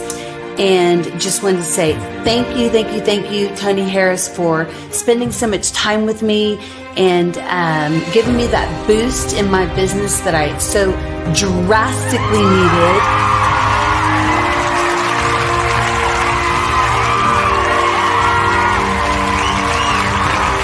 My why is to touch, move, and inspire my clients to take drastic steps to be better than they were before they met me.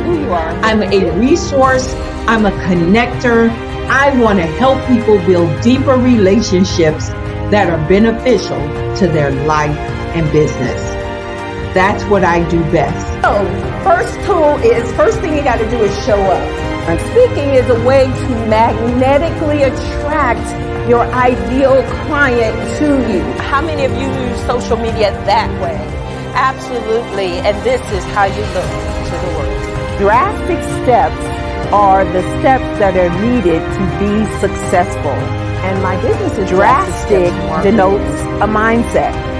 Getting out of your comfort zone. Doing something that you don't necessarily feel comfortable doing, want to do, but you know it's a necessary step to be successful in your business. I get the most satisfaction when I see my connections flourishing into relationships long after I am gone. Hi, my name is Jasmine Augustine with Media Jasmine, and I've joined several networking and referral groups in the area. And Network in Action Northeast Houston with Tony Harris Taylor is one of the best organizations that I've joined. I love that piece of what I do, and it is what fuels my fire.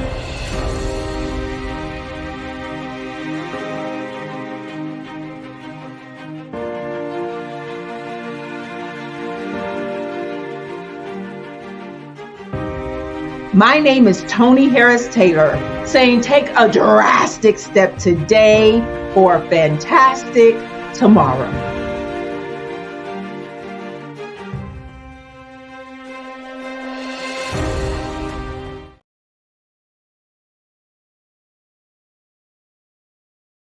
Let's get drastic, building relationships to get you known, get you connected, and get paid.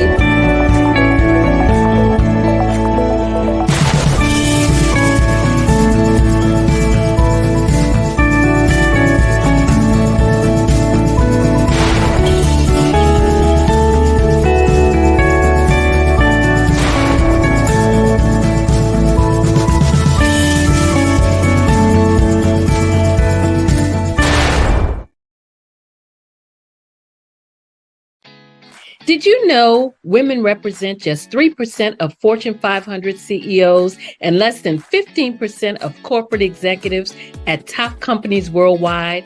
Have you wondered what the secrets are to getting into the top ranks, whether in the private or public sector? Do you want to figure out how to stop being held back in your career or passed over for promotion? Then you're in the right place. Hi, I'm Dr. Madeline Ann Lewis, President and CEO of the Executive Women's Success Institute.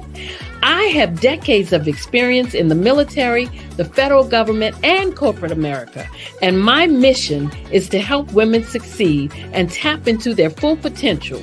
I want to reach 1 million plus women around the world to become the leaders they are meant to be. So if you want to move into a management or executive level position, or maybe you are a female veteran transitioning out of the military into business entrepreneurship, then reach out to the Executive Women's Success Institute at 301-693-3284. Let us get you on the fast track to success.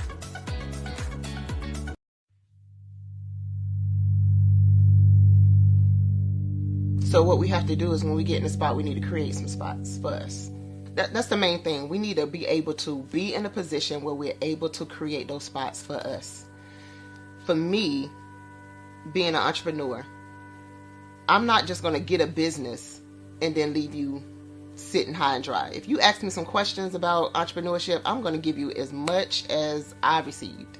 I've seen people who made it, and then when you ask them, it's like, okay, now you have to pay me for the information, the same information I got for free. We probably in totally different cities. There's no way that we're going to bump heads or anything. We're not competing. Bring me up with you. And so I just think that whatever education that I have, then I need to be able to give that to my own as well. So create the spots. You can create the spots when you get there.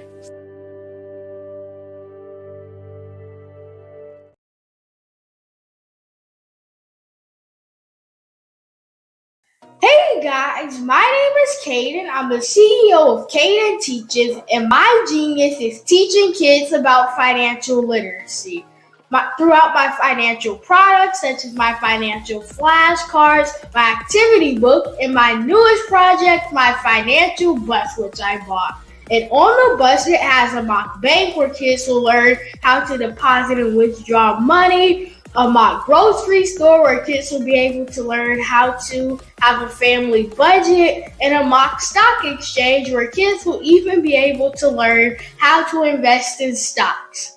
Now, I decided to start teaching kids about financial literacy because I find that most kids graduate high school without even knowing the basics about financial literacy. And I feel if I were to teach kids about financial literacy, that I would be able to help kids tap into their genius. And I actually learned about financial literacy to my dad because I would go to business meetings with him, and I would always see that they were talking about financial literacy. And at that point, I didn't understand what financial literacy was. So I took it upon myself to learn about financial literacy and teach it to kids in a way that they could understand. But I want you guys to help me help kids tap into their genius by going to my website, cadenteaches.com, and you can sew into me in my financial bus by going to my GoFundMe link. And remember, if Caden can, you can too, because genius is common.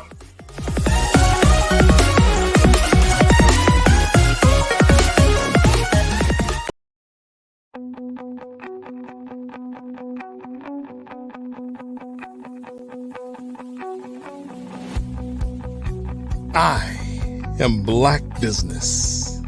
From the moment I wake until the time I sleep. Yes, I am Black Business. I am Black Business. Tell me, are you Black Business? I am Black Business. Do you support Black businesses? Listen, I support Black business because I am Black Business. Black Business Expo, one of the largest business showcases in the history of Black business in the world. The world! Sign up today at www.blackbusinessexpousa.com or call 919-308-9090. I am Black Business.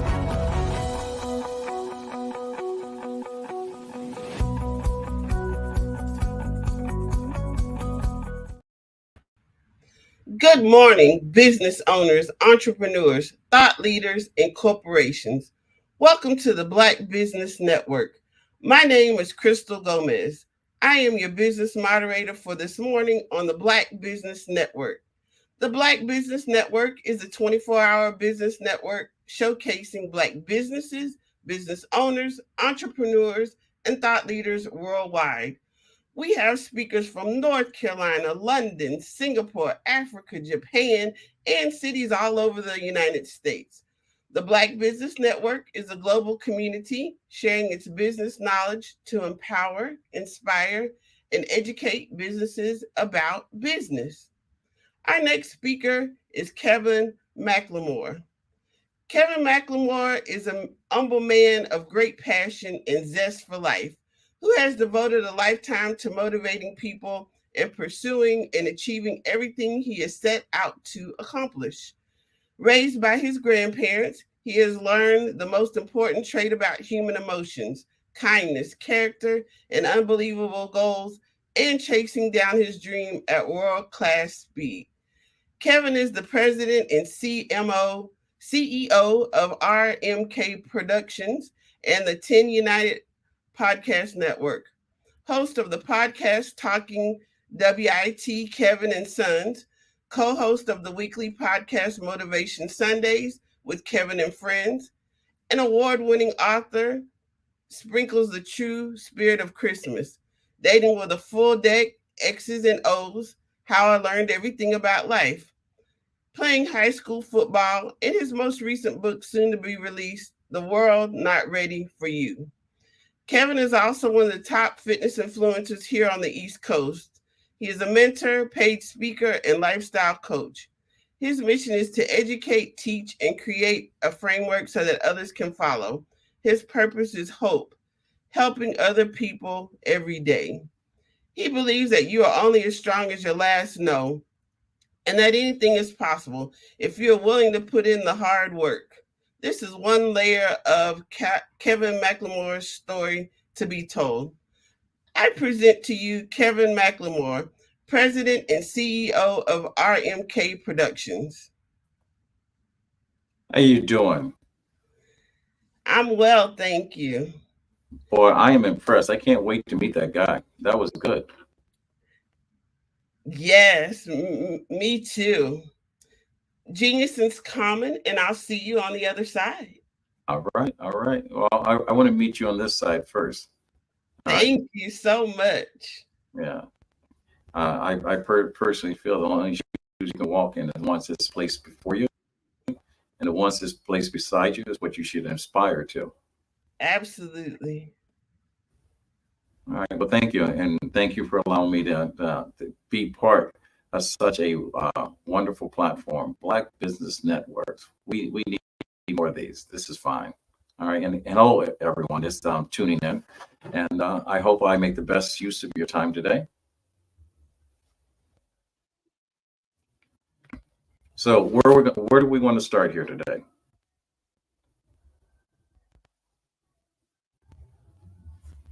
All right. Well, silence is not golden when you're on a national platform. Let me talk about what I've done and why I've done during COVID. Why everyone has sat back and trying to figure out why we're not working, why we're not doing the things that we do every single day. It provided me with an opportunity to get back some of that most precious gift that we have, that we keep chasing, which is time. So instead of complaining about what I could do, what I couldn't do, what I didn't have time to do, or what I would do if I had more time, I took advantage of the time. I had the best time during COVID. I wrote a book. First time I've ever written a book in less than 30 days. Normally a book takes me about a year or two.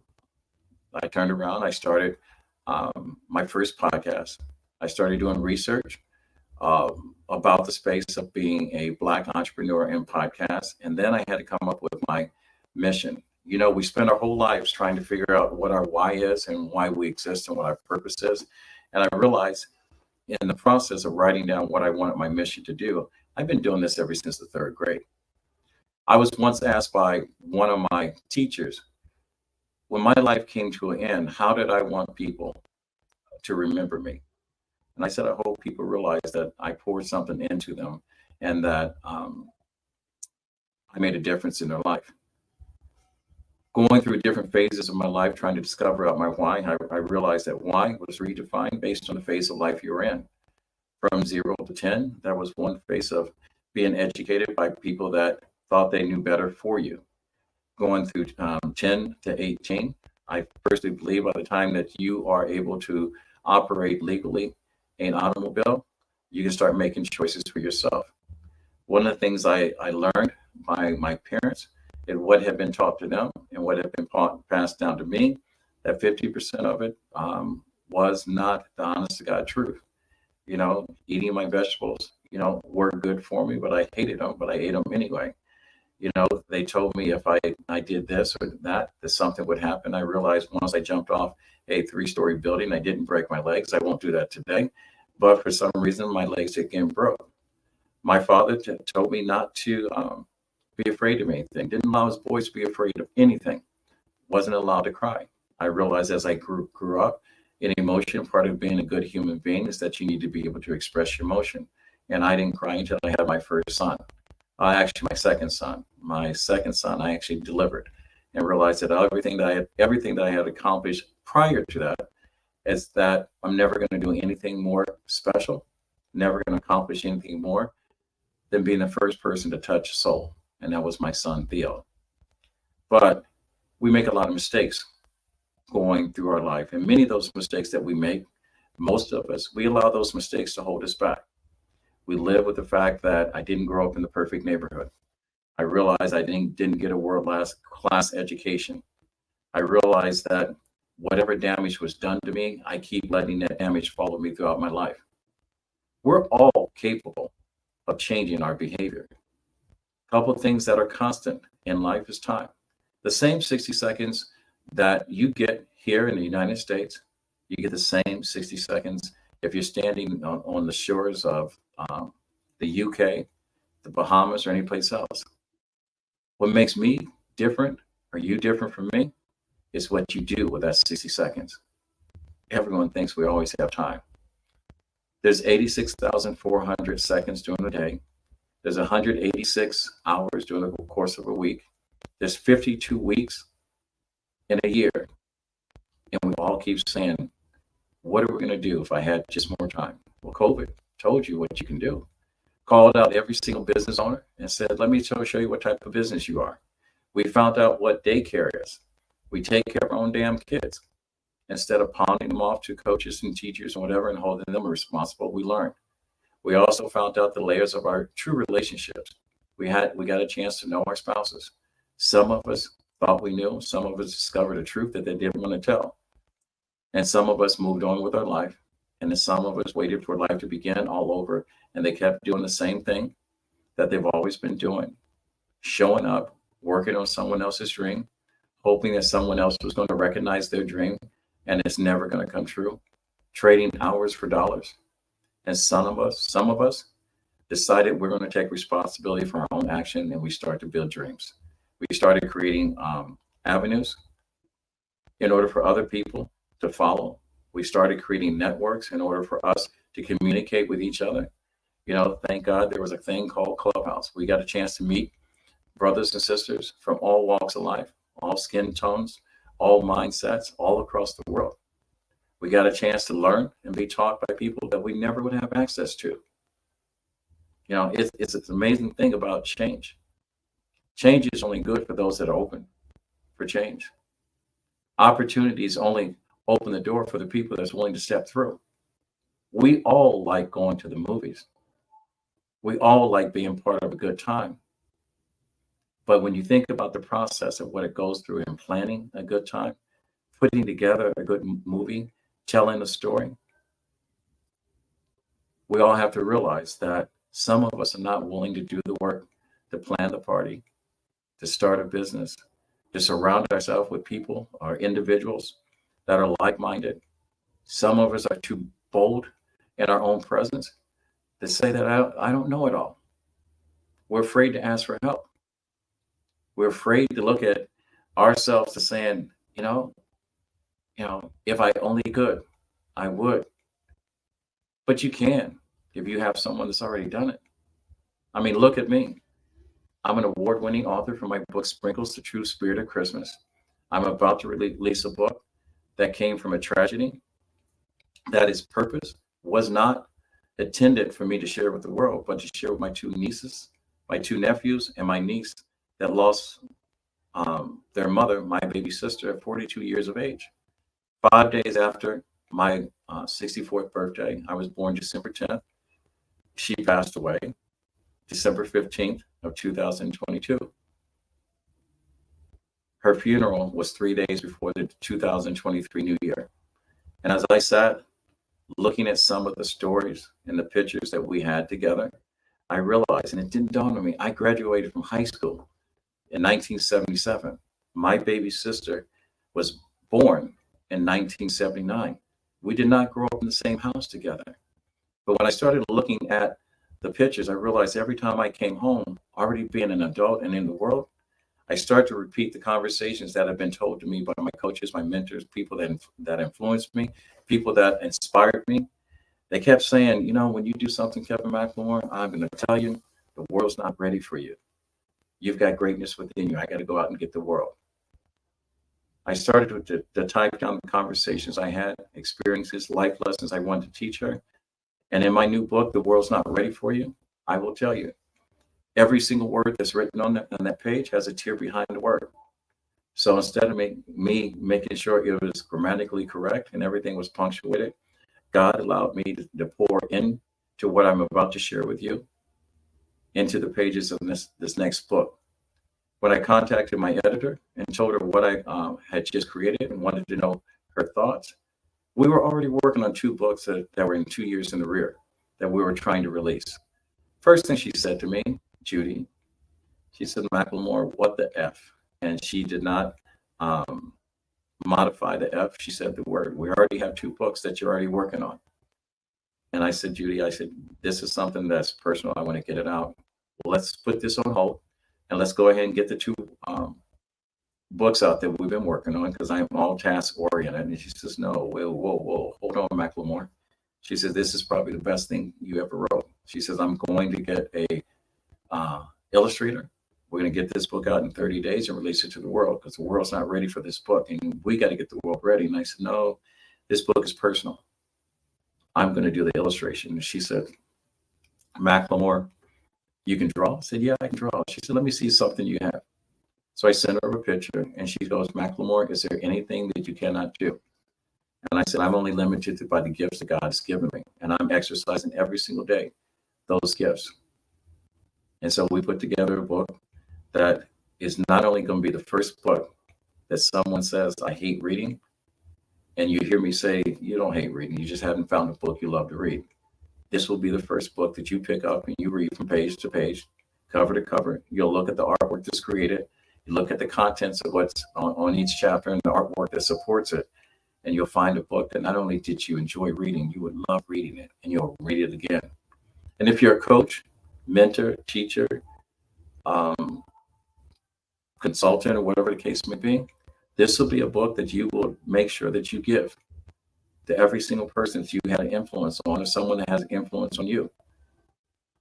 My dream is that every graduating class of high school, college, grad school, someone that's been promoted, Christmas package at your corporation, that this book will be part of this. Not only would it inspire you to be great in the shoes that you stand in the position you're in right now, be it working for someone else, taking care of someone else, retiring, but it will inspire you to be kind.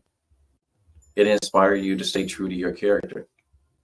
It will inspire you to do great things amongst yourself. And it will inspire you to sit back and be a fan of those who you pour your knowledge, your heart, and your wisdom into. Now, I'm not saying this book is going to change the world, but I'm not saying it's not either. Each and every last one of you that listen to the sounds of my voice today, you have greatness within you. We, as people, entrepreneurs that are standing here, they get a chance to share the stage with you. People that are at the sound of our voice, we know you have greatness within you. And sometimes you may doubt it. We've all been there. Some of us have gotten to the point that the load has gotten a little too heavy, and we didn't feel like we can go on. But when you have people like those of us that are part of the Black Business Network, it's okay to lean on us, because when the world gets a little too heavy for you, we will pick up the pieces and carry it. But the key thing is, like in football, you pick up the ball. You need to run with it once you get your chance to do it. My grandfather always said, and in each and every last one of my books, I don't have famous quotes that I use by anybody else, whatever. All my quotes come from people that I personally know. And I think all the original quotes are coming from the Bible. So I don't think any of us that are speakers, motivational speakers, or people that inspire people or mentor, none of these quotes are original.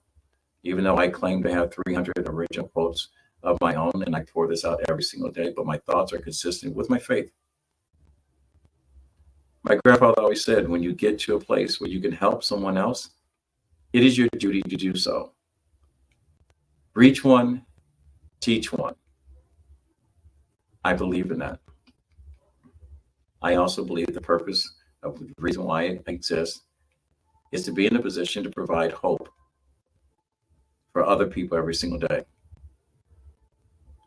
But I'm going to tell you, I don't know how many of you that listen to my voice that are gamblers.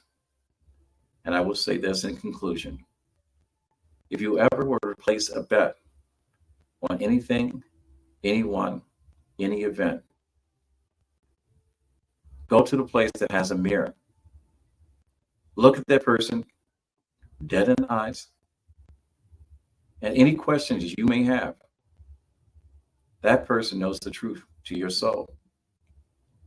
So in the process of saying invest in yourself, how much are you willing to pour into that person that is looking back at you? What sacrifices are you willing to make in order to take that person looking back at you to make him whole, to make her whole, to make her complete? No matter how you identify with yourself as part of humanity, you are part of the human race. You deserve to be heard and respected. But you can't be heard if you're not listening. And you can't be respected if you're not open to respecting other people, no matter how different they are and where they come from. I'm going to close with this and tell you that we all talked about fast money, want to make a lot of money. There's a secret to this lifestyle. Money doesn't want to be caught. It has no loyalty to anyone. $100 bill, look at it, ask it its story. It's been in the hands of some of the most kindest people in the world, most generous people in the world. And it's also been in the hands of some of the most destructive people in the world. For those of us that are going through crisis and thinking someone's going to save us, the U.S. government, I don't mean to go political on you, but I will tell you, my grandfather told me, he said the original gangster sitting in the White House, 53 seats, and one ahead of it. You can believe it or you don't have to do it. But I do believe, like my second book, Indispensable Games of X's and O's. Everything I learned about life, I learned playing high school football. I learned how to show up on time. I learned the value of being part of a team. I learned how to overcome objectives. I also learned a lot about myself and what I could take and what I couldn't take.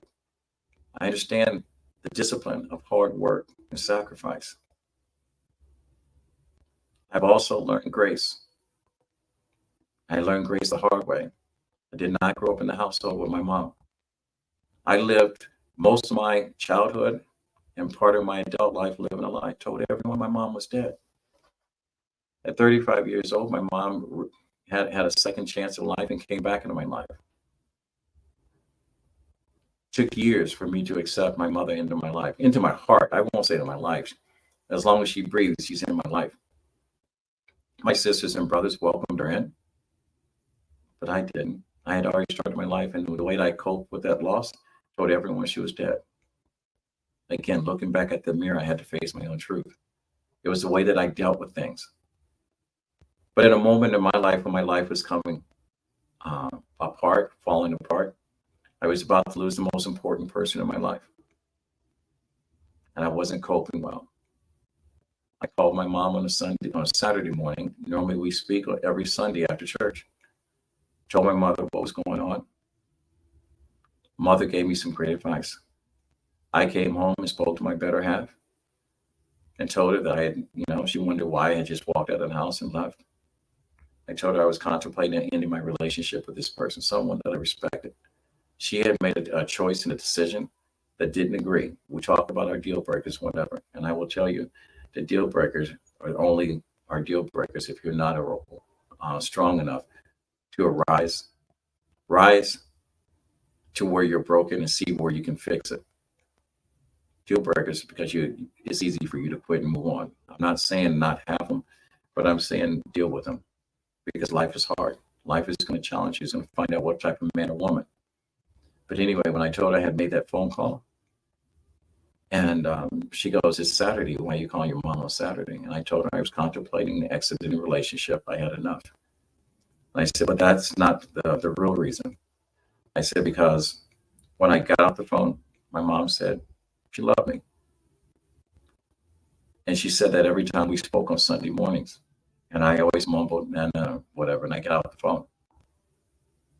And she goes, what was different about this? And I said, the way I responded when my mother told me that every single time I get off the phone, I found some reason to sucker punch her. My mother's in her late 60s at that point, and I said, I'm not a cruel person. I didn't realize that I was doing things that were hurting her. I thought I was just coping with the fact I had welcomed her back in my life because I thought she deserved to get a chance to know her grandchildren, and I shouldn't stand in the way. But when I told my better half that I love my mother, and she asked me what was wrong with that, and I said, this is the first time I ever said it. I loved her. I discovered grace. And the reason why I'm sharing that story is because we have a lot of things holding us back from being where we want to be and where we need to be, or how we're going to get to where we want to be. We hold back our childhood, our screwed up parents, the lies that someone's told us, the heartbreaks that we've had, the jobs that we have lost, the times we were homeless, the times we were incarcerated and whatever. But the day is not that day to hold yourself back. Forgive yourself and move on. I know a lot of very successful people that have spent time behind bars, have their picture in a government yearbook. I know a lot of successful people that were just 3 feet of gold and gave up on their dreams. And now they're living in a life they wish they had had. The two most important days are not the day that you're born and the day you discover why. The two most important days is the day that God gave you life. And the second is today, when you justify and make him not regret giving you that life. That little line that's in between today and tomorrow, that is how you live your life. Believe in your dreams. Act on your dreams. Bring someone with you that's worthy of your time. And allow yourself to be vulnerable and celebrate the life you have. So, I can talk all day long. And I just want to thank everyone for taking a couple minutes to kind of listen. Wasn't prepared to to run off at the mouth and so forth. But I hope that something I said landed on someone that was in a position that says now is the time. There's not tomorrow, because tomorrow is not guaranteed to any of us. They understand that time is a precious commodity. And in order for you to get a return on your investment, you got to act now. Two choices, chance and choice, and the actions that follow. And with that said, Kevin McLemore send you much love. Thank you, Black America. Thank you, America. All right, we got to quit dividing the conversations we have and unite. It's the only way we're going to prosper if we work together. Well, thank you for coming today and sharing your expertise with us. Can you give us a preferred way to connect with you? The best way to reach me, if you go to info@RMK with an S, org, you can reach me through there. And I will say this, and I'm going to do this because this is the way that I work. I have a very small circle of people, and the only people that are work within that circle is people that don't waste my time. I say they're high valued people and have a high call to action. That means when they say they're going to do something, they get things done. So for any of you guys that are like, dream stealers, don't take this number down. I'm going to give you my personal phone number, 610-212-9870. Thank you again. No, thank you for having me. I wasn't prepared to run off the mouth like this. I thought you guys were going to ask me questions, but I talk all the time. I love being on stage. If I told you my story that I almost graduated from college, Central State University, without formally learning how to read or write. I live with a TBI, it's a traumatic brain injury, so I stutter. Sometimes I can't see words or whatever the case may be, but I'm really good at what I do. I love what I do. I am a gift from God, and I'm looking for people. And the reason why, like I said in my last book, I got to get the world ready for you. And those that are ready to see the message, those that are ready to act on the information, they should be part of this Black Business Network. And I'm hoping that one day that someone that has been inspired not only by something I said, but the many people that you and Dr. Kelly connect to, that will be part of this show that we can invite. My podcast, Talking Wit, WIT, Kevin the Son, we showcase people that you should know, people that are giving back, people that are doing things in their community, people that are serving humanity, people stories that never will get told. I'm looking for guests, and you can reach me by that number too. Thank you. It's been a pleasure. Thank you very much for being with us today. Genius is common, and I'll see you on the other side. All right. Like I said, I'm not racing to get there, so let's meet today. The Black Business Expo's mission is to raise funds for high school seniors going to college or K-12 entrepreneurs. The Expo is a fundraiser for students. You may go to www.blackbusinessexpousa.com to donate to the scholarship fund, or use the Cash App that's on the screen below and say $, capital B, capital X, capital U, capital S, capital A. Our goal is to give laptops and up to $5,000 to 10 students. Students can register online at www.blackbusinessexpousa.com.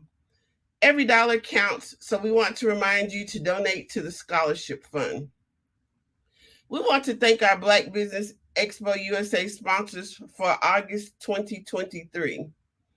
NC 100, Moody Capital Partners, Suede Soul, Lotus Richey Coaching and Training, Carolina, Virginia Minority Supplier Development Council, Step Management, BHS and Associates, Margie McLean Foundation Incorporated, Genius is Common, Hello LLC, 5 Star BDM Media, Earth Essentials, Mullane Shania Global, Executive Women's Success Institute, The Quality Coaching Company, Superwoman Business Services, Creative Force Studios, Lee Entertainment, Artistic App Design, and the Black Business Expo USA.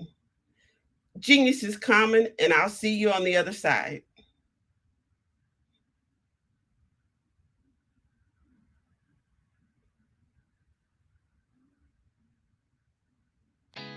Did you know women represent just 3% of Fortune 500 CEOs and less than 15% of corporate executives at top companies worldwide? Have you wondered what the secrets are to getting into the top ranks, whether in the private or public sector? Do you want to figure out how to stop being held back in your career or passed over for promotion? Then you're in the right place. Hi, I'm Dr. Madeline Ann Lewis, President and CEO of the Executive Women's Success Institute. I have decades of experience in the military, the federal government, and corporate America, and my mission is to help women succeed and tap into their full potential. I want to reach 1 million plus women around the world to become the leaders they are meant to be. So if you want to move into a management or executive level position, or maybe you are a female veteran transitioning out of the military into business entrepreneurship, then reach out to the Executive Women's Success Institute at 301-693-3284. Let us get you on the fast track to success.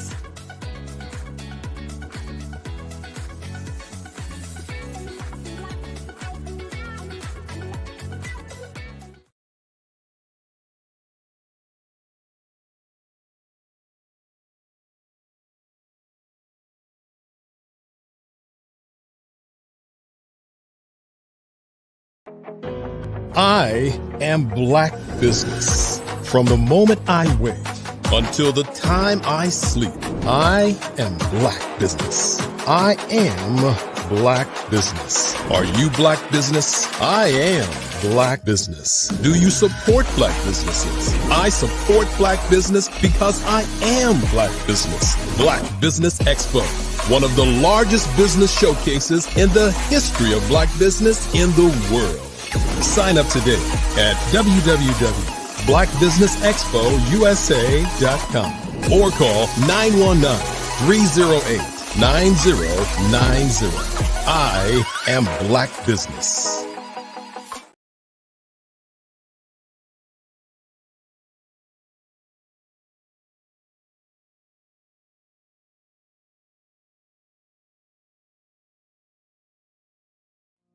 Did you know that approximately 333.34 million businesses exist today, according to a report from 2021? And you may be one of those businesses, or maybe you're not in the business market yet, but you're aspiring to be a business owner. Well, guess what? You're in the right place at the right time. Because let's face it, everything is about timing and opportunity. Hi, my name is Dr. Lotus Richey, and I'm the CEO and founder of the Lotus Richey Coaching and Consulting LLC, along with the Lotus Richey Ignite Show. 15 minutes of success with Dr. Lotus Richey, as well as books to boom your business and bring who you are. And today, I want to bring this amazing message to you about the Black Business Network and the Black Business Olympics.